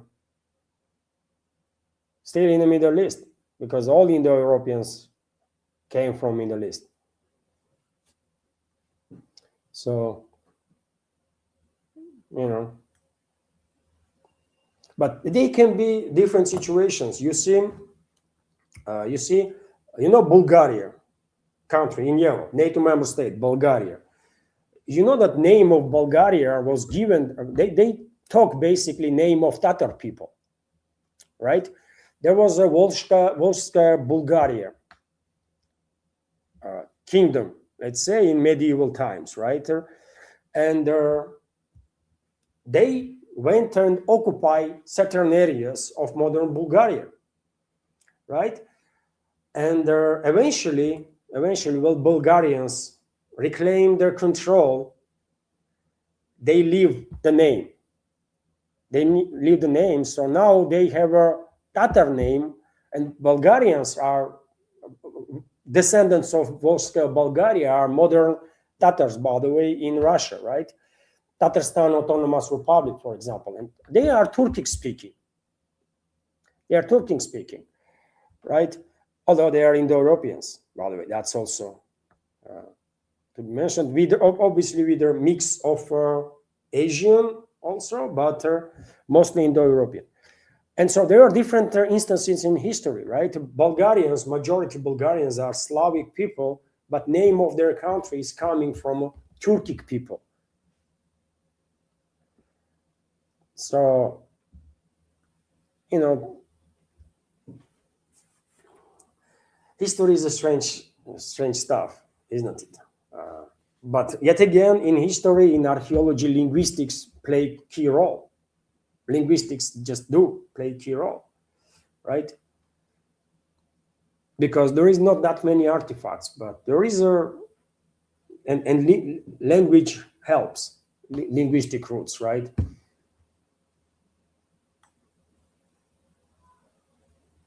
And you say ethnicity is not culture. What are you talking about? You are telling me that either my Georgian people or my Ossetian people have no ethnicity or have no culture. It's very specific to them.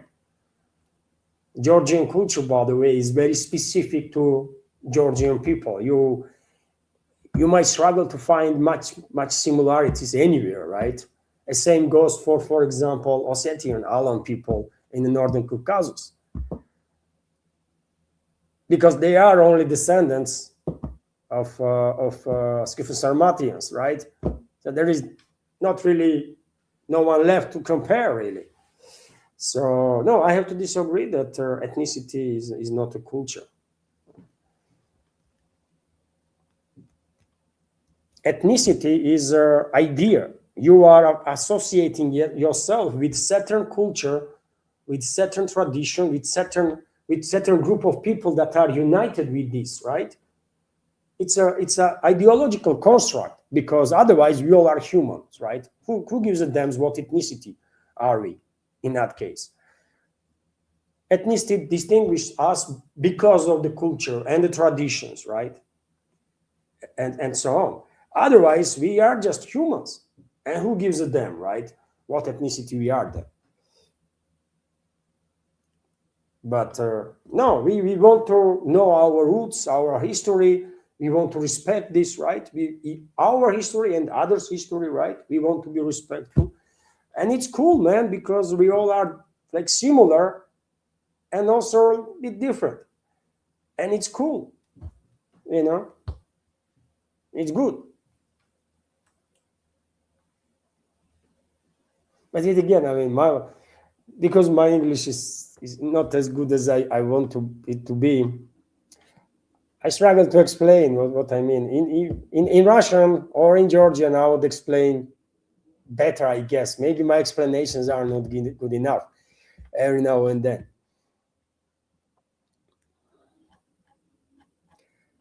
Let's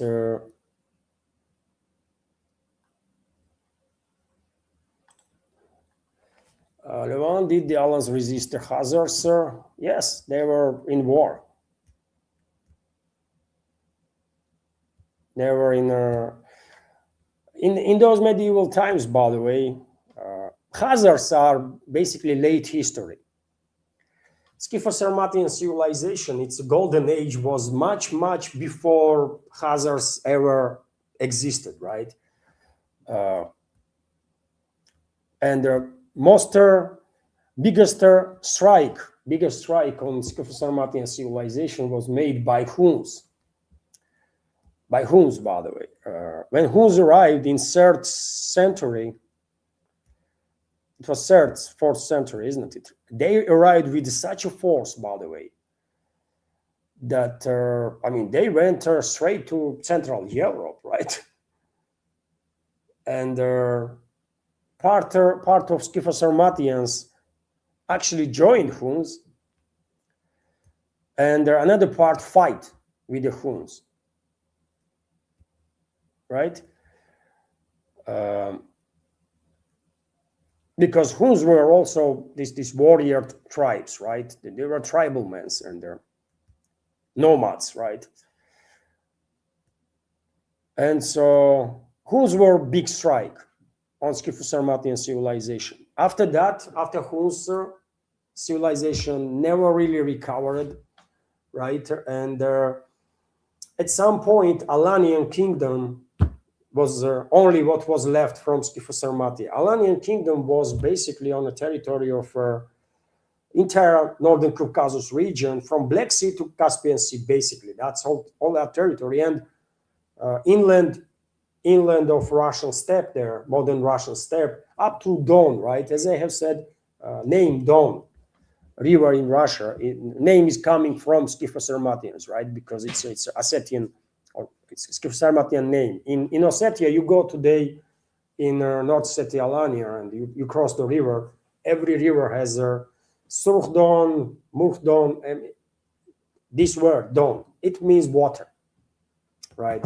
Don, Dnestr, Danube, they all have roots into Scytho-Sarmatian language, I think.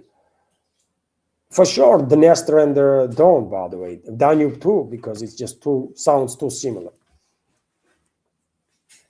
And so then, after Huns, Alans for quite a long time did not really have their much or too serious enemy. They were just minding their business, right?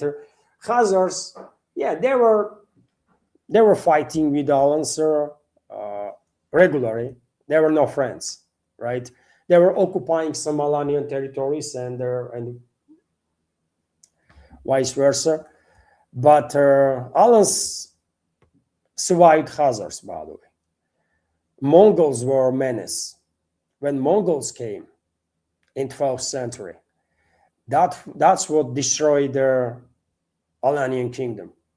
Because unlike many other peoples, Alans just did not surrender. They never surrender, man, right? This warrior mentality was so deep in their brains, in the mind, that they did not even consider that they being extinguished, right? Because Mongols were unstoppable force, right? And they were just freaking dying in mass fighting this armada. But yet again, that's what their mindset was, you know. They prefer to die in a battle, and they fight. They fight well. But eventually, after the Mongols, Alan people almost get extinguished. And when Russian Empire came to Northern Caucasus, it was only a couple of dozen of thousand Ossetians left. Not even 100,000, I believe.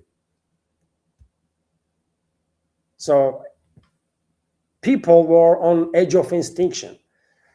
And they never recover after Mongols, by the way. After Mongols, Alans just never recover. Only when Russia came, only then, Alan people, modern Ossetians, by the way, right? Only then they actually began recovering. And right now, there are different estimates. There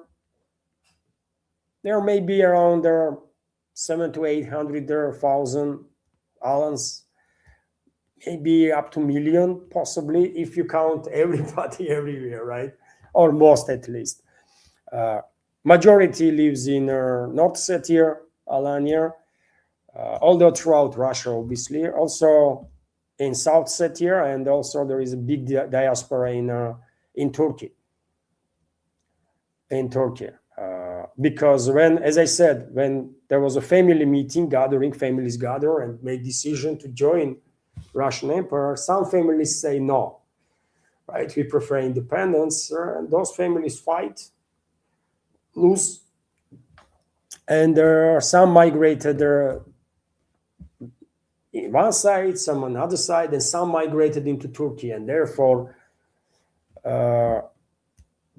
and also in Turkey, you can find there Ossetians that joined Chechens during the Caucasus wars that Russian Empire was waging, and when Russian Empire win the war, many migrate to Turkey also. So among those Alans that are in Turkey, there are some groups that migrated when Ossetians joined the Russian Empire, and there are also groups that are descendants of those Ossetians that were fighting together with Chechens against the Russian Empire.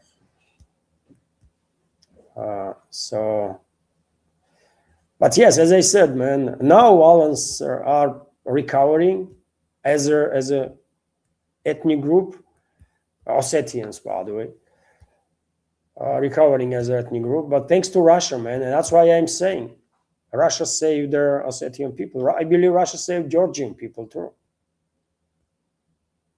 You know, I'm confident that Russia saved Georgian people and Ossetian people. Absolutely confident of that.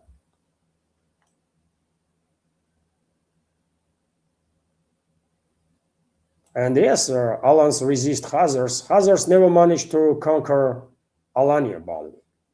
There were wars there. Khazars were occupying certain territories of Alania, but even Mongols were unable to conquer Alans, right? And millions of Alans died just fighting with the freaking Mongols, man. There are different reports. I mean, hard to believe, but some say that 12 million Alans were killed by Mongols during that struggle. That's quite a lot, man, to lose. But yet again, this is up to historians, of course, to go into details and establish what was actually the case. But yeah, Alans almost disappear, man, out of their freaking this stupidity, right? Let me say, I'm a part of Alans, so therefore I can say it, man. This freaking warrior culture that, oh, we're gonna fight. Who are you gonna freaking fight? Fight when it's reasonable. When it's not reasonable, just save your people. What are you fucking doing, man? They almost get extinguished. Mongols almost kill everybody. You know, can you believe that?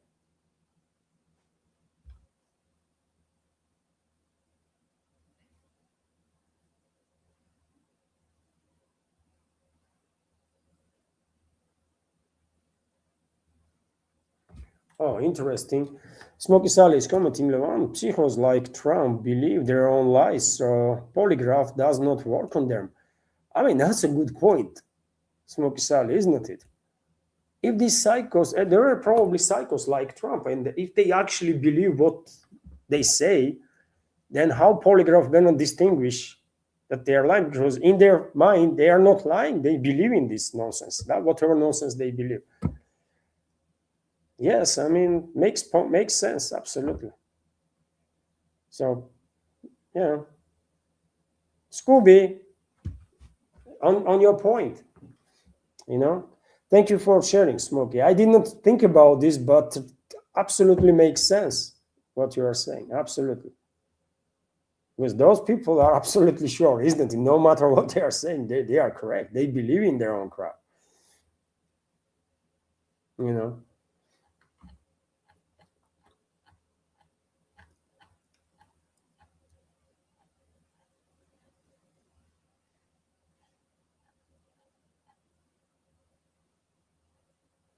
And it's almost 4 hours, dear friends. If I may, I will.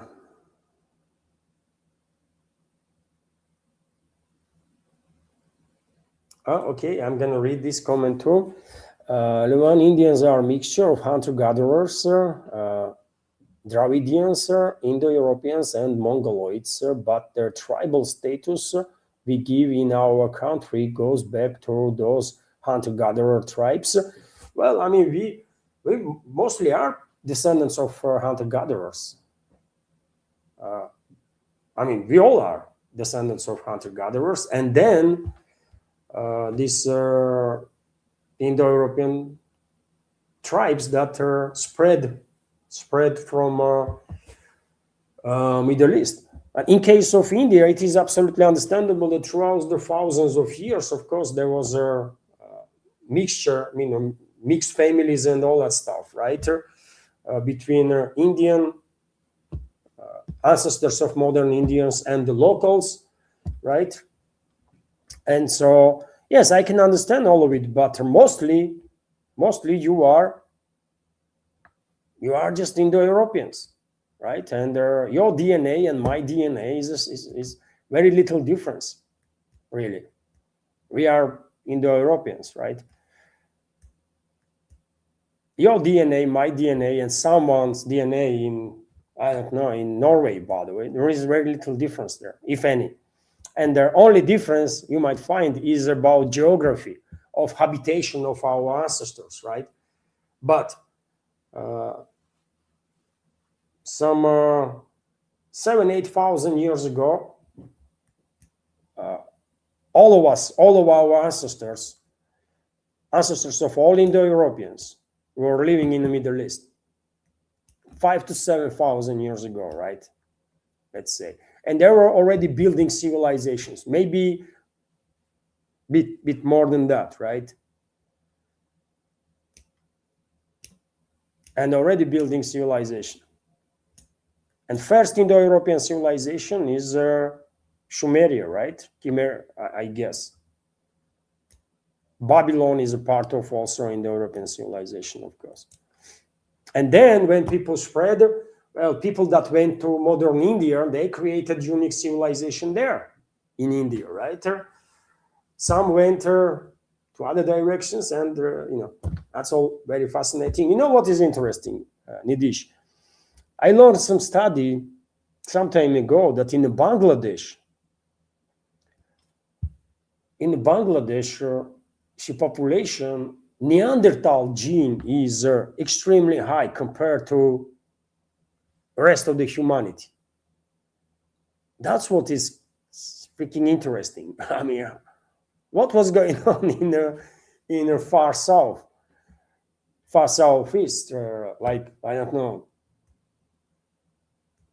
thousands of years ago, when Neanderthals extinct, when they disappeared, like 10,000 years ago. I don't know, man, but that's maybe this is wrong. It's specifically in Bangladesh, there are certain areas where people, for whatever reason, have an abnormally high level of genes that connects them with the Neanderthals. We are Homo sapiens, right? We exterminated Neanderthals, basically. That's how dangerous our species is really. We exterminated another species of another species that was, that had brains, right? They were intelligent species, another intelligent species. We killed them. I mean Homo sapiens, but we truly are apex predators, man. And they look pretty much like Homo sapiens, man. Neanderthals and Homo sapiens. I mean,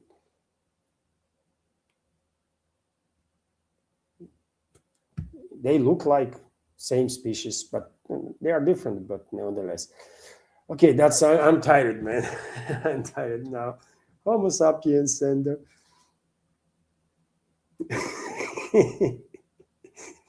some comments are funny, man.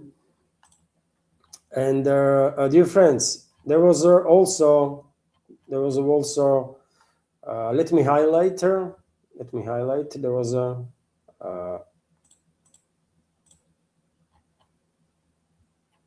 gift cards from Viper to community members. Thank you very much, Viper, for your premium gift cards.